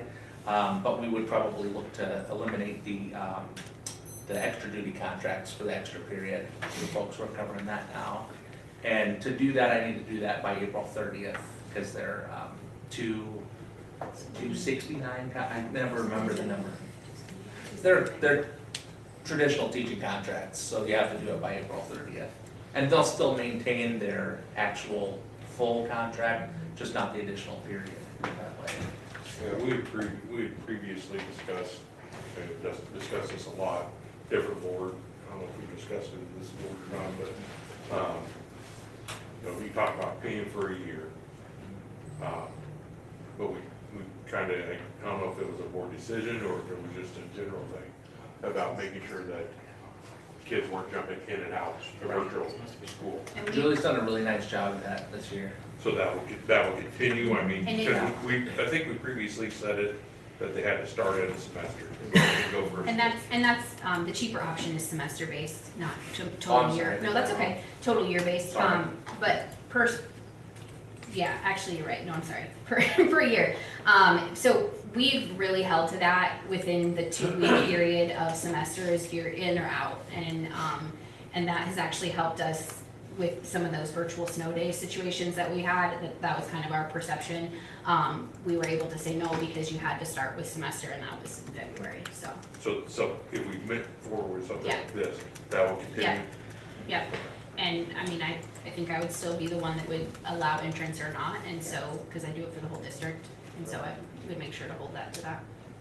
I think what we're working to do is build that culture that has a high expectation for our students, and I think that's something that we've talked a lot about as a board, that we want to see, so that, yeah, it may make some people unhappy who don't want to do work, but I think the vast majority of our parents and students want a good education, and I think if we can draw the line and say, we're not just gonna we're not gonna do water and flow to that lowest point, we're gonna do the right work and do it the right way. I think that really helps us to keep establishing that culture that we want to establish. You know, when we first did virtual school, as the pandemic was, kind of got us through the first year, the discussion I remember, there was only 3 of us left in that, is we would maybe give it a 3-year try. And there was a thought where we would have 40 kids in it, and it was gonna be all this stuff, and we looked at the cost. And it's not turned out to be what we originally thought, which is okay, because, hey, we're in the pandemic, and, you know, people are trying to figure this out for the first time, so I'm not blaming anybody, but it seems like very few kids are truly getting the work done, and the rest of them were not supporting the mission of, and so I can get behind that. You know, support the kids that are doing the work, that's fair. And the kids that aren't doing the work might need to be back in the classroom, held accountable, and no new students. We had this conversation last year, and then we decided, you know what, we're gonna give it another One more year year. for those kids that are in there. Is there any concern about those kids open enrolling? I mean, Absolutely. they always have that Yep, option, and I and think- I don't think that's a reason to keep something Right. that's not effective, but I'm saying that is in the back of our mind. There's a very good chance that some who are told you haven't done the work may decide to open and roll out to another district. It's on the semester. And we can control the standard that we set, and I would hope, I believe that we have neighbors that want to raise standards and want to set a high standard as well. But it's possible. There are a couple fully virtual options in the state through districts that If you don't pass, you don't pass, and that's on you. And the dropout number falls on the home district. So they'll take the open enrollment, but I think we really need to make being here mean something. Because that's what parents are asking us for, and it just seems like the right step to do, even if it won't be popular with a few people. Now that being said, the handful of ones that are doing the work, we gotta take care of that. 'Cause And we have some great they're kids and us. families that have done this for 2 or 3 years and they're on it. And we have kids that finish quickly because they're excited and get it done. And so, you know, I don't want it to all sound like kids aren't doing their job. It's just, after watching it for the last year, it is definitely something that some kids struggle with and some kids are really great at. But I think if we really want our kids to be productive citizens, then I think this is a way that we can help that. Motion to approve virtual school program changes for 24-25 as presented. Second. We have a motion second to change the virtual school program as presented. All in favor signify by saying aye. Aye. All opposed? Thank you very much. I think it's the right decision. So, the approved person, item K, approved personnel business procedures as you listed in your packets. Motion to approve. Second. Okay, what did you say? Can you repeat that? Approved personnel business procedures as listed in your packet, Okay. because all the different procedures are in the board. Is that all of the resignation transfers? Yes, Is we that all of do, yes, that? we do all of those together. Okay, because I have a question about that. Okay, go ahead. Sure. The contract with Robin Spurgeon, it says to be determined for salary, is that? That's typically what we have to put this time of year. So that's why they'll have the step and lane on there. Okay. Just because we haven't done negotiations yet. Now, if we were on the other side of negotiations, it would say a number for next year. Okay. And is it a counseling position? Yeah, high school counselor. Does she have that? Yes. She does, certification? Okay. All right, those are my questions. Good questions. Thank you. All right, any other questions before? We do have a motion and second. Are there any other questions on these? Okay, so having a motion and second on approving personnel business procedures, all in favor signify by saying aye. Aye. All opposed? Good pass. Transportation report. How's the spring bus driving to events going? We're making it work. Actually better this year than it's been in a while. In March, we had our 3-hour annual in-service. Every school bus driver in the state that wants to be authorized to drive for the next year has to take a 3-hour in-service. We have an instructor come from Indian Hills. We do it on a Wednesday night. It takes 3 hours. The curriculum is provided by the state. It's something a little different every year. So we completed that last month. As Kevin said, he knows spring is busy. So spring sports are in full swing. We also have field trips going on. We've got all that stuff planned out. It's been a huge help having 2 subs that I can call and I can kind of plan ahead instead of going hour by hour, day by day. So that's been great. Bus behavior, I think, has improved overall since the beginning of the year and even since last year. I think that's just because of consistency on my driver's part, on principal's part, on my part. So that's good to see. You know, kids kind of get antsy this time of year. School's winding down, but overall it's been great. We've had a good year. It's hard to believe it's coming to an end, but that's about it. If you guys got any questions for me? How are the, I can't remember, Chevy Traverses working out versus Suburbans? Good. I think that, you know, you can hold one less person. The golfers kind of don't like them because you have to hold so many clubs. But when you look at the cost, you know, with $60,000 versus $30,000 roughly, you can basically get 2 vehicles for the price of 1. So I mean, yeah, everyone seems to like them. They're surprisingly fuel efficient as well, quite a bit more than a Suburban, 7-8 miles a gallon. Yeah. So that's been good. Okay. So it's good to see. No problems. I mean, I haven't had any recalls, and you know, they're still pretty new, but I think it was a good call on your part. Yeah. Best bang for our buck, I think. Okay. Any other questions for Mike? Okay, thank you. Buildings and grounds. Okay, I have a construction update. Just gonna ramble through some things. Painting is complete throughout, other than minor touch-ups that will be completed towards the end. Carpet is complete in the classroom wing and will continue this week round to media center, and hopefully by the end of the week, maybe next week, the office area. The ceiling clouds are installed in the commons area along with the lights. As you can probably see, the concrete sidewalks out front of the entrance, front entrance, have been completed, along with the dock driveway and stairs to the wrestling building have been completed. The parking lot by the weight room has been poured. There is still a sidewalk along the building that will be installed in the next couple weeks. Metal siding is about 95% complete. There were a few pieces that didn't get ordered correctly, so they're waiting on those to come in. It should happen within the next couple weeks. Sinks and toilets have been installed throughout. We had a demo meeting this last week with FRK, Zinsser, a demo company, and Bi-State. We talked about my plans for the high school transition and abatement, and compared that with Zinsser and Bi-State's plans, and we seem to have a really good plan together on how things are going to work out. FRK and Ferris Engineering, as of this last week, have a plan together and blueprints made up to install the gas line underground. They are, from what I'm being told, they are finalizing the overall price change, and they're hoping for it to be on the table of the next board meeting. That's what I've been told. And then last but not least, the gym flooring and the polished concrete will start May 1st. And Kevin asked me to let everyone know if anyone's planning to do a walkthrough or walk-in as of May 1st, please make sure you contact Kevin Bishop before walking in. We wouldn't want anyone tearing up the polished concrete after it's just being done. That's all I had. Okay. So for those of you who may not have walked recently, I've been in there. I haven't been in the last couple of weeks, but I went in there, I saw the carpet, and it was just like, wow.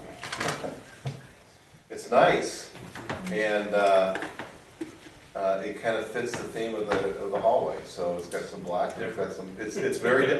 Yeah. So it's a polite way of saying it's different, but it's kind of cool. So I get asked this question all the time.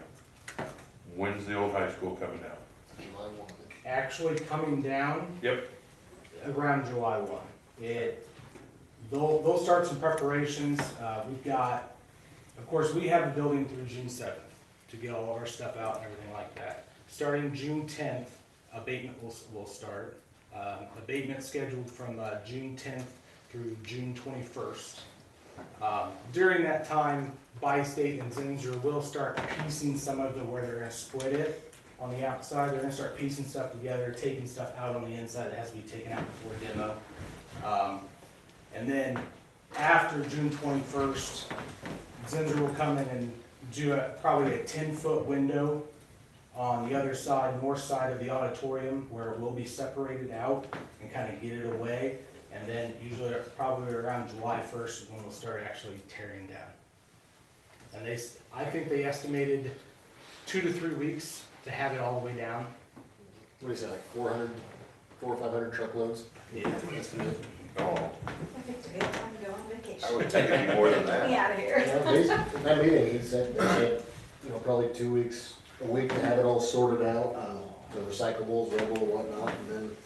I know this, the part that is really nerve-wracking for Bi-State right now is the actual, which is why they're gonna try and, the first thing they're doing is cutting it away, and then they're gonna start working from south to north, tearing it down. That way Bi-State can get in earlier and start piecing back the north part of the high school. That's the part they're really nervous about. There's a lot of work that's gotta be done right there in a very short amount of time. But between Bi-State and Zinsser, they're making the appropriate steps to give them enough time to get that done. And to that point, Kevin talked in that construction meeting, Mike, this may be for you, that, they're gonna start doing some work in the evening at the high school, so if you see lights on in the high school, they're gonna be in there looking at test holes and trying to figure the plan out. After students leave every day, they're gonna work. So he said they might be there till midnight some nights. After the gas line, our next big potential area for contingency funds to be used is in pipes in the separated part of the building, is what Michelle had shared. So that's kind of some of the things they're testing there, to check and see what all's gonna have to be capped off and how that's all gonna function and where it's located. So, So what's our, you gave a completion date, right? When's the completion date? I think it's October 30th, yeah, somewhere in October. they still have to do the parking lot after they do demo. That's what's gonna take into the semester. We probably won't be able to park in that parking lot till probably mid to late October. The southwest. The North. The north parking lot, where the building's at now. Now, that parking lot, the staff parking lot that's going back by the tech wing, where the students are parking now, that'll actually be started May 30th. They're gonna start preparing that, hopefully within, by the time we're out of the high school, have that completed. Would you agree, and Mike, you were there too, would you guys agree? It seemed to me like they thought the bulk of the demolition actually would be done by the time we start school, so there wouldn't be a lot of Yes. demolition happening. They But said- maybe reconstruction might still be happening. They said it'd definitely be down. Yeah. They may still be hauling out.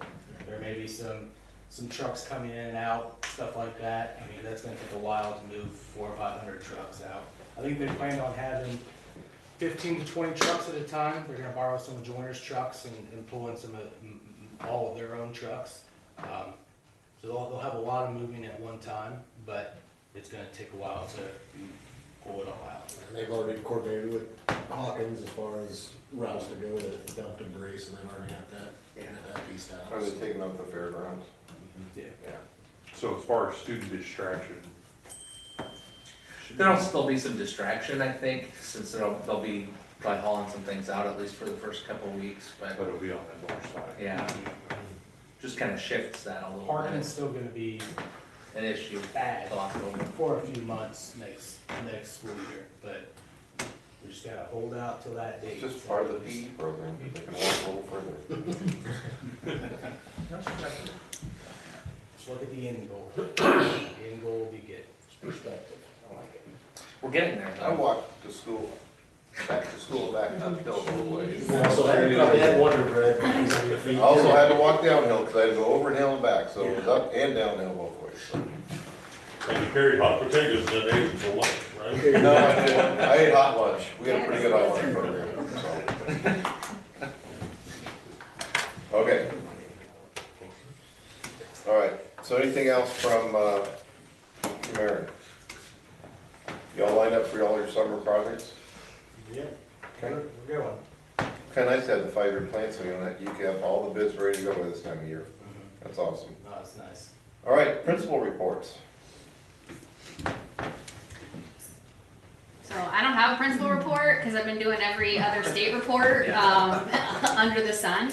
But we had preschool roundup April 8th, and that was a lot of fun. I had it was close to 50 kids, which is great for this time of year. Usually we learn about preschool kids in August, so I was glad to see that many.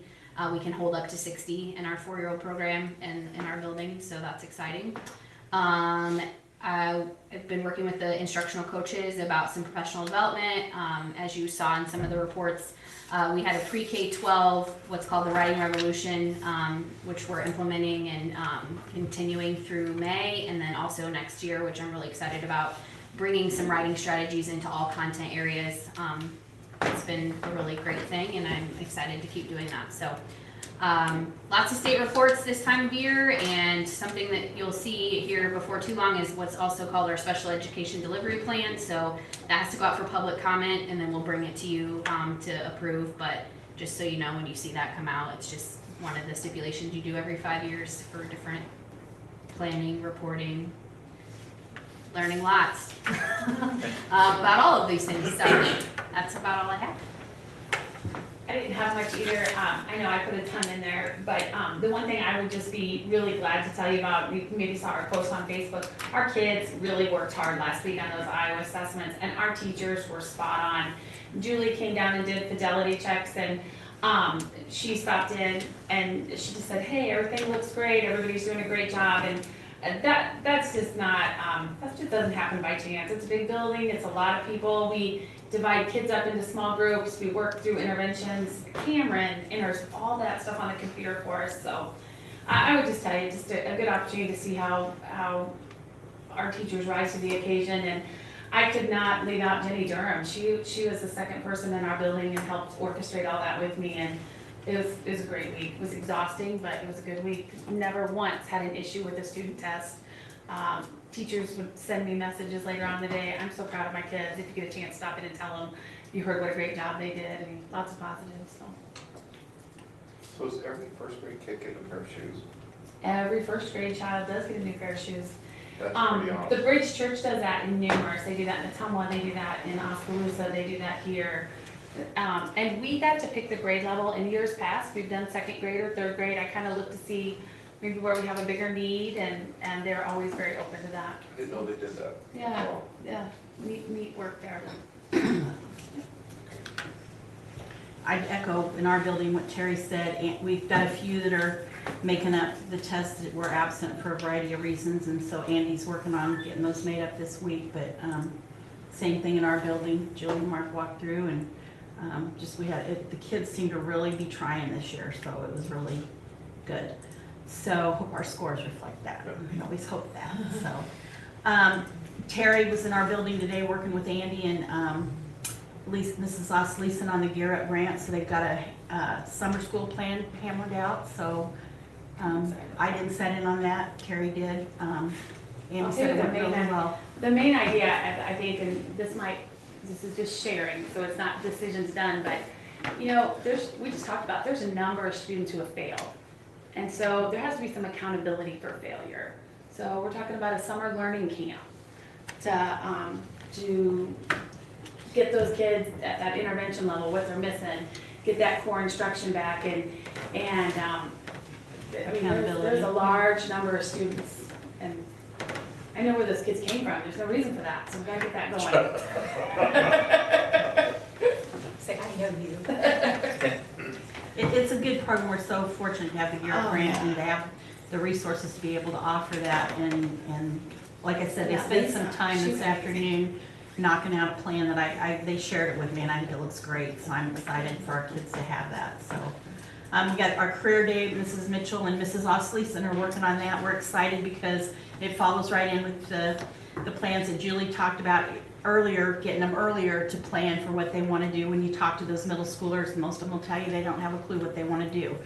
Just so exposing them some different occupations and stuff. And because of the Gear Up grant, we're going to be able to include the 7th grade this year in with the 8th grade on that day, on this Wednesday. And we've got community members coming in, and Kim and Lisa are facilitating that. So it'll be good. They get to rotate throughout the day and hear from different occupations, so kind of get a taste of that, which will be good. So the other major thing we did with professional development is, we're required by law to do drills, safety drills for fire, tornado, and intruder, and so we do them first semester, second semester, and at the first semester we identified there's some issues with how we were doing tornado drills, so I invited Mike Lamb, our emergency management person in the Fort County area, and Vogel came in March, and they walked through the building with me. Aaron was in on a little bit of that, and Wayne, our custodian, and Andy, and we identified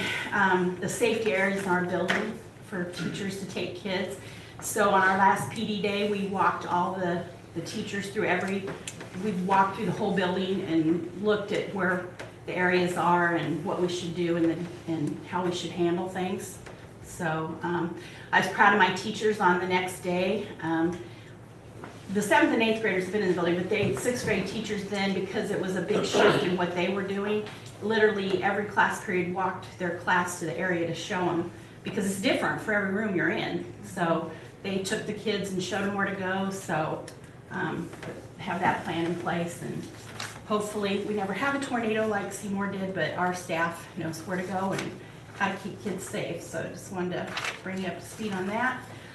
The TAG kids are gonna be involved in a mock trial on May 3rd, which I'm really excited. Mr. Hotek knew a retired attorney, and so I called the courthouse, and they're gonna let us use the courthouse for the kids to take and go and do this mock trial, and we're gonna videotape it so the kids have a tape of it to keep. So I'm really, Kim's done a lot of planning and prep for that, and the kids are excited, so it'll be a great day for them. So lots of good stuff going on.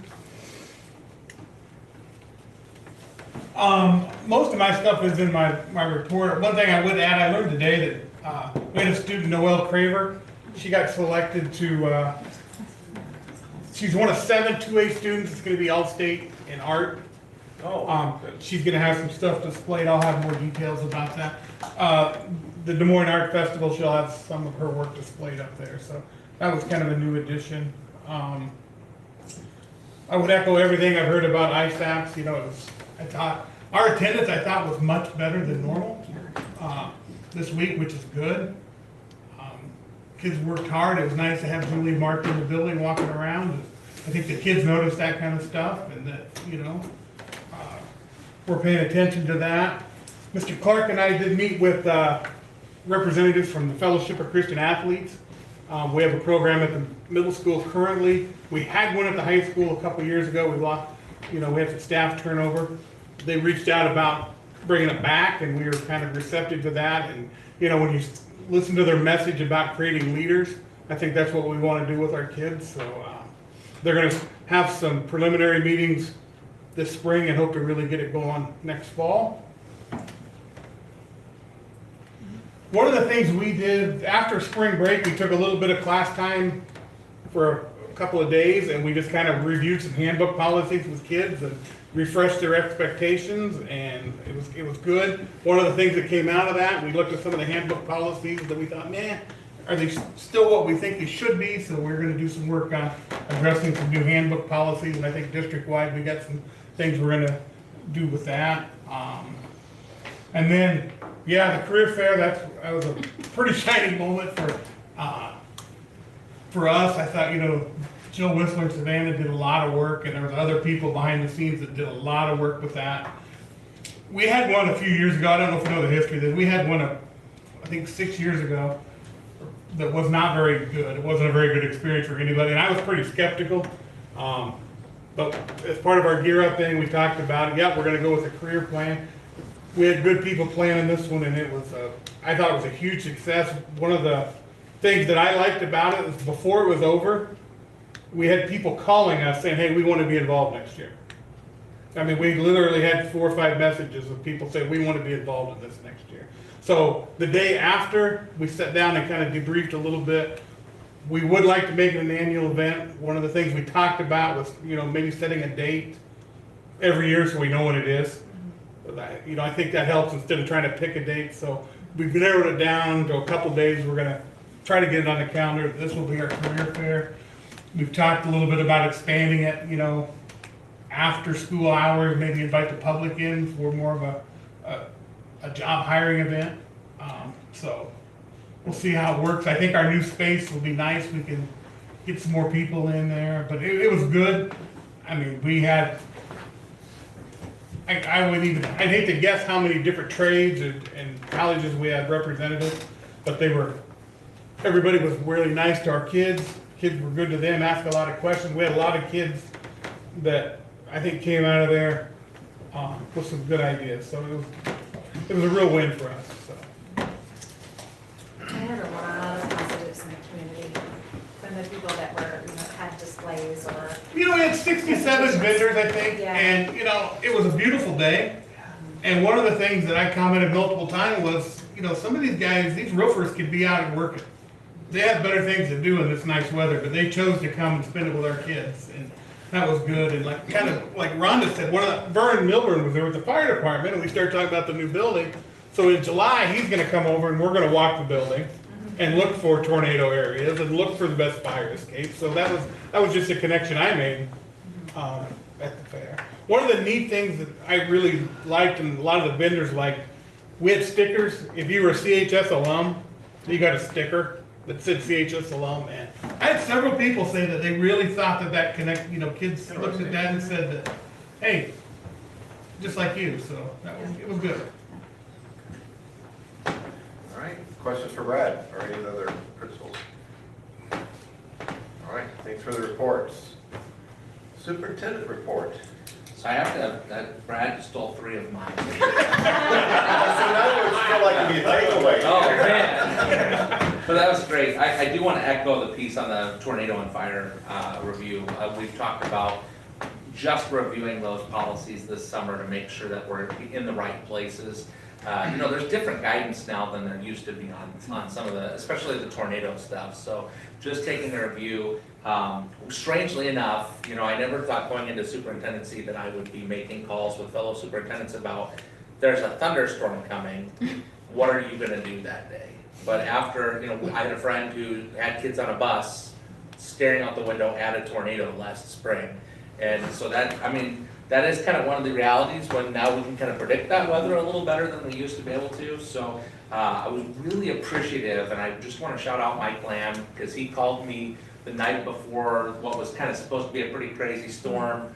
I think that was last week. Monday night. Yeah, there you go. And he said, hey, I'm watching this one. It's shaping up to look a little scary. I think we should be in touch with each other tomorrow just to be on the safe side. He said in that call, I said, now watch, tomorrow it's going to be beautiful. We're going to be like, why did we worry about this? But I just thought it was pretty awesome that you reached out and wanted to be a part of helping us stay on top of that. I think our friends to the east probably had it a little rougher because it hit them right during dismissal time. The strongest stuff did, and it hit us a little bit before. But just kind of thinking about all those things, making sure we're revising. We've got a new building, so we're going to have to set a whole new procedure for that building on what we do for tornado and where the exits are for fire. So I think we have a big summer on that review ahead of us, but it'll be good. To alert you to something that Lisa and I have kind of been watching. Earlier this year, our district lost out on Title IV funds, as did a number of other districts in our area, because of census data indicating a lower free and reduced lunch rate. Our current free and reduced lunch rate is actually quite low. We believe that's largely coming out of, we had that couple of years where lunches were free, and people just haven't gotten into the habit of filling out those applications, even if they're not sure if they're going to qualify. So we've had some preliminary talks about, do we need to split the food service part onto a different person, so they are the district side of food service. So we have to have a person who's designated as our food service director within the district to do state reporting. So right now that's Lynette on top of her accounts payable duties. We've talked preliminarily about if it would be intelligent to split that out and have a person who can spend more time focusing on collecting high outstanding lunch debt, which was something we got dinged on in the audit, and getting more people to fill out the paperwork, because we believe we have a number of people who don't qualify through direct certification who might qualify if they fill out the form. And it would be a good benefit to those families. So that may be something we bring to you later on. I just want to kind of give you that heads up sort of publicly here, so that if anybody even out in internet land has some ideas on that, we collect all the ideas we can get, because we're afraid we're missing helping a group of people.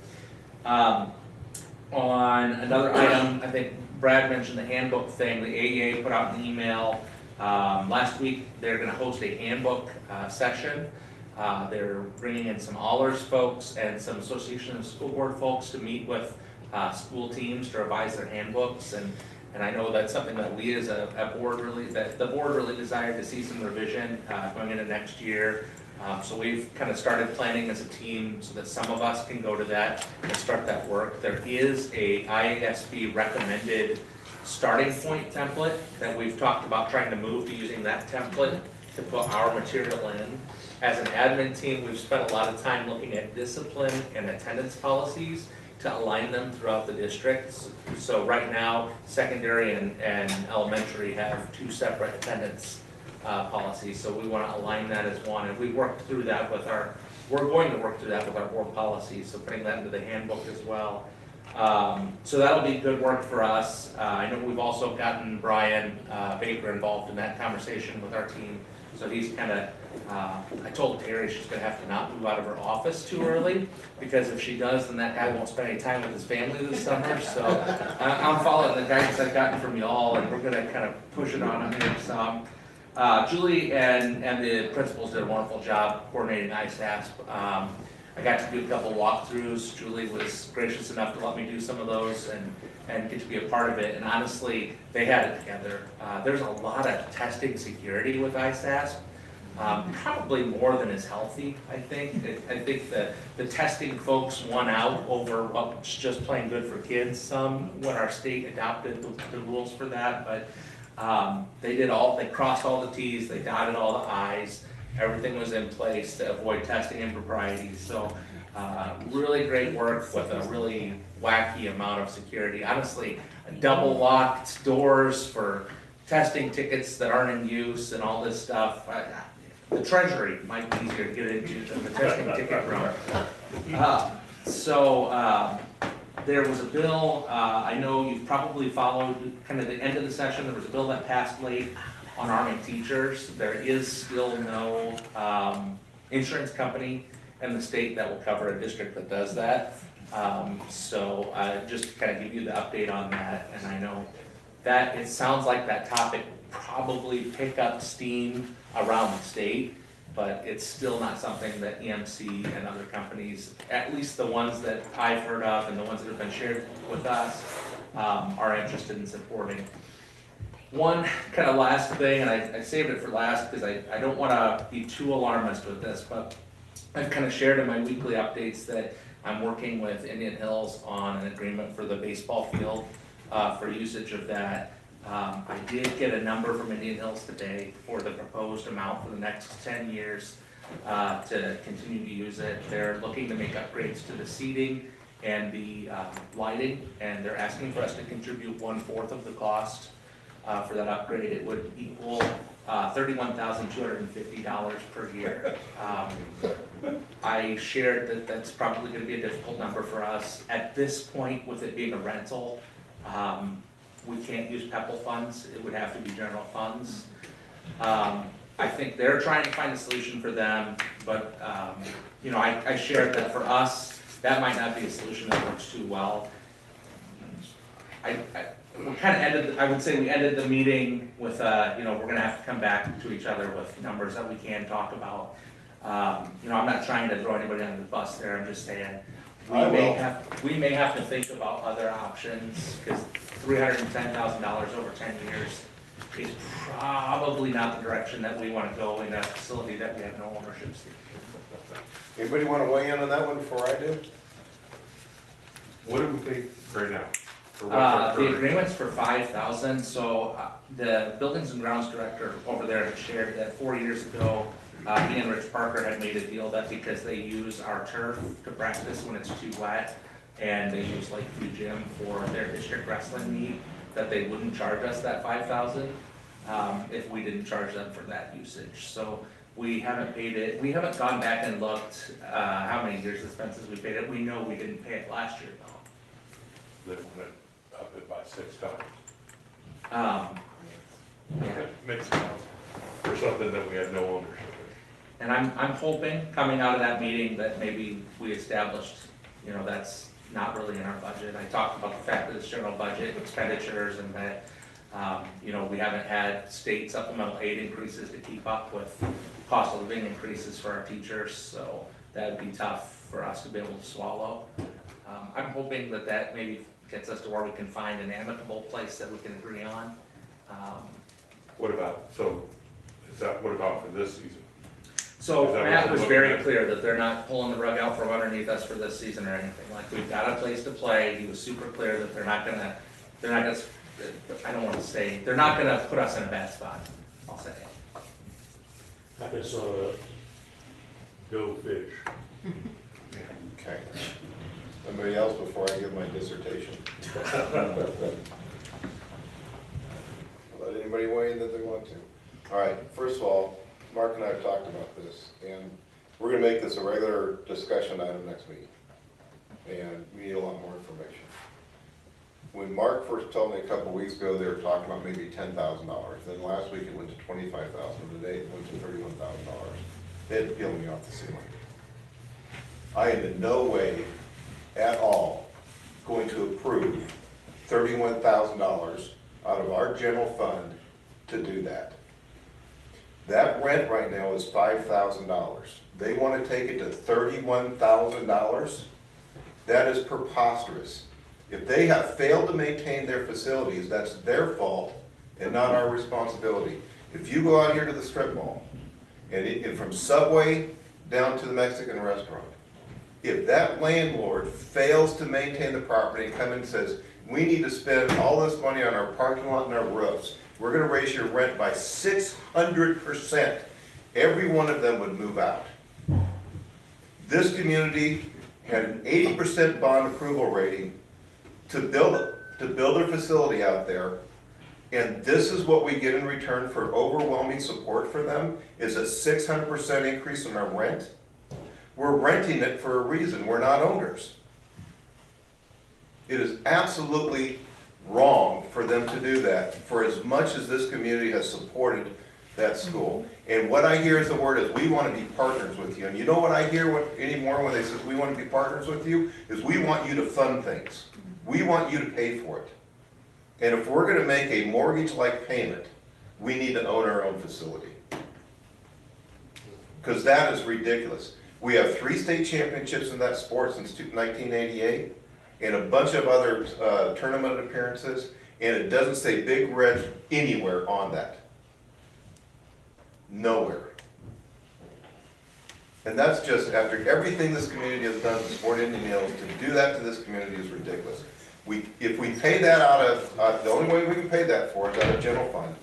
And we have salary compaction going on right now with teachers, which means we're gonna say, you know, teachers, in order to do the baseball, we're not gonna be able to do as much for teachers, and I think that's the wrong way to go.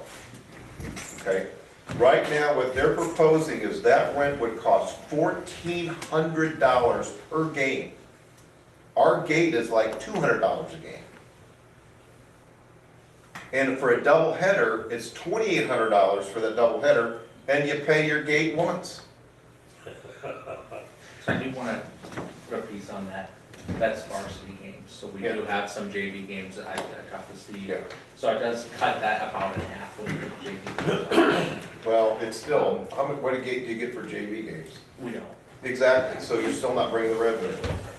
So what is the reason they think that we should help pay for the lights? Because we are users of the field. Yeah.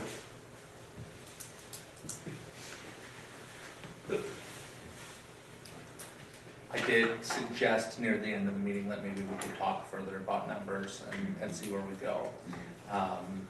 You know, we have a lot of really great partnership pieces with Indian Hills, and I don't wanna be in a position to be saying like, oh my gosh, they're monsters, because I think they're trying to do a good thing for their students. I just think we have to decide if that deal would be a good thing for our taxpayers. And if not, what a better deal would be, because there may not be a better deal available depending on what options come up and where we go. Our kids deserve to have a baseball season every year, so we have to figure something out for them. And I am 100% in favor of baseball. Yeah. You know, I'm not saying that we're gonna cancel baseball. Right. You know, I am 100% in favor that we need to do baseball, but if we're gonna put capital type money into it, we should own the capital asset, not them. So we need to really talk about it in this discussion item, because we're kind of going over the superintendent's report now. I want to say, Yes. I do believe Matt to be a good guy, and I think when he says, you know, let's think about it more, let's talk about it more, I believe that he means that.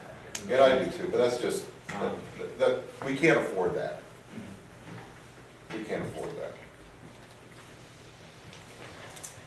And that was my calm word. I'd like to see the first one. Are they maybe not wanting us to feel that way so that we're not maybe they don't want, because that's kind of the feeling I get with So, the softball. okay. I asked, and that, he said that wasn't the case. He very much wanted. I don't want to speculate that. I don't want to read, I just Yeah, thought of that. like, they're still interested in the Have safer soul than partnership. I do. Sorry, Mike. They're Okay. still interested in working with us. and- Yeah, yeah, I don't want to speculate on the reason. You'll have some options for us at the next meeting. Yeah, I'm gonna work on some ideas, and again, I'm gonna work with Matt, because I think Matt's a good guy, that when I kind of balked at it and I said, this is a general fund expenditure for us, and it would be approximately half a teacher cut. When I shared that with him, I think his facial expression, from what you can tell on a Zoom meeting, said to me like, okay, we need to think about this differently, and we need to approach this from another angle, and he had his CFO on, and we talked about a couple angles to explore, so, you know, we may still find a good place to settle on this, and that's my desire, would be to find a good place to land, but if that isn't in the right, if that's not the fiduciary, if that doesn't meet our fiduciary responsibility, we may have to explore another avenue. I suppose they can always ask, but, Well, Right. yeah. and that's kind of the angle I would take with it, is that my board is, Yeah. is just not all ready for that. Yeah, And make us the bad guy. well, I think you'd understand that after our conversation today. Okay. That's all I have, other than, how about I end with a positive? Please. Good. Julie has interviews on Wednesday for some teaching candidates. I think a handful of teaching candidates actually, which is amazing in the age of teacher shortages, to potentially fill the bulk of our remaining positions, should all go well. So we're gonna be cooking with gas. It's gonna be great. We hope so, anyway. Propane or natural? Both. All right, thank you. All right, board takeaways, I think we start with Tom. You know, I was thinking about the report on the bus drivers. You know, I had a good friend that passed away this summer who drove after he retired for like 15 years, and he enjoyed it so much. And that was brought out through his funeral. And so glad that you have your bus drivers and you have a couple subs, because I know how important that is. Yeah. To have a little relaxation for It's being tough. in charge. It's not an easy job. I know in the past it's been tough too. Good one, yeah. Mr. Thomas. I did attend the career fair. I made it to every booth except maybe two. It was a pretty crowded thing. I introduced myself as a school board member, thanked them for coming, asked them how it was going. And all positive responses. They really enjoyed being there. And some of the changes that Brad talked about sounded, you know, they were kind of, I think in fact one of the participants made that suggestion about extending the hours. So, so it was all very, very well organized and very good. Another note, I saw the word IEP always kind of floats up here and there. And I serve on the Centerville Community Betterment Board, and we take care of the folks with physical and mental handicaps in the community. And we're probably going to be expanding some of our services. And one of the things that we would probably like to try to work with the school district in the future is, instead of an IEP plan, we would like to work with the school district on a life plan for some of our students who will become probably our clients. And so we're hoping to work together on that, because it seems like a lot of times those people, after graduation, they get dropped, and it takes several years for them to find their footing. Yeah, if I may, that, you know, that transition is a huge thing in special ed delivery. That in the last years, it's really picked up, but yeah, I can see that. And I don't know whether you understand how that funding works for our clients, is that the state only allocates so many, for lack of a better word, tickets, okay? There's only so many people that they provide funding for, and if we could get families involved in getting on that application list and get that going. Because we have people in the community now that don't have a ticket. They need the services, but can't get funding. I know we're in contact with the Voc Rehab Services. We're There you go. extremely happy about the partnership that Cheetah was gonna be coming up, so. That's all I got. All right, your takeaway, Carol. We'll keep it brief. I just wanted to go on record, and for anybody that's watching, I'm very concerned about safety. I do lose sleep at night. I want to come up with things to make it better.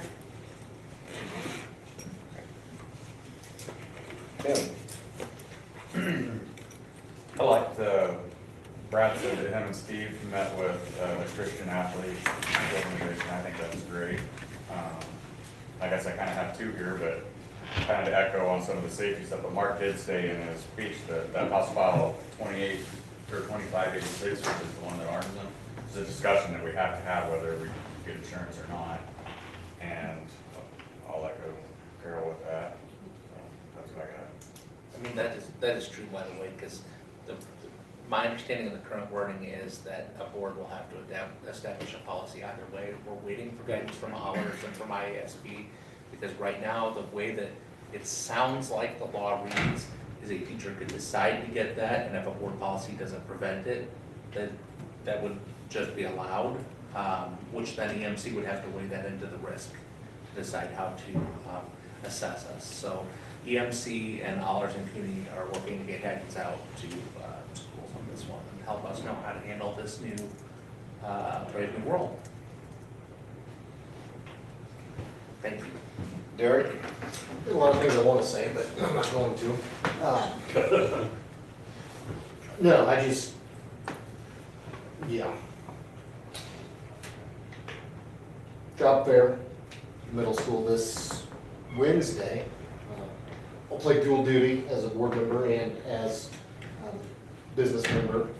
I promise I'm not going to talk to 7th and 8th graders about home mortgage loans, because I actually want them to be, I actually want to engage them, so we'll be talking about different opportunities within our credit Bring union. them candy and they'll. Yeah, that's exactly what my HR Yes. department said, just bring them candy, a couple giveaways, that's fine.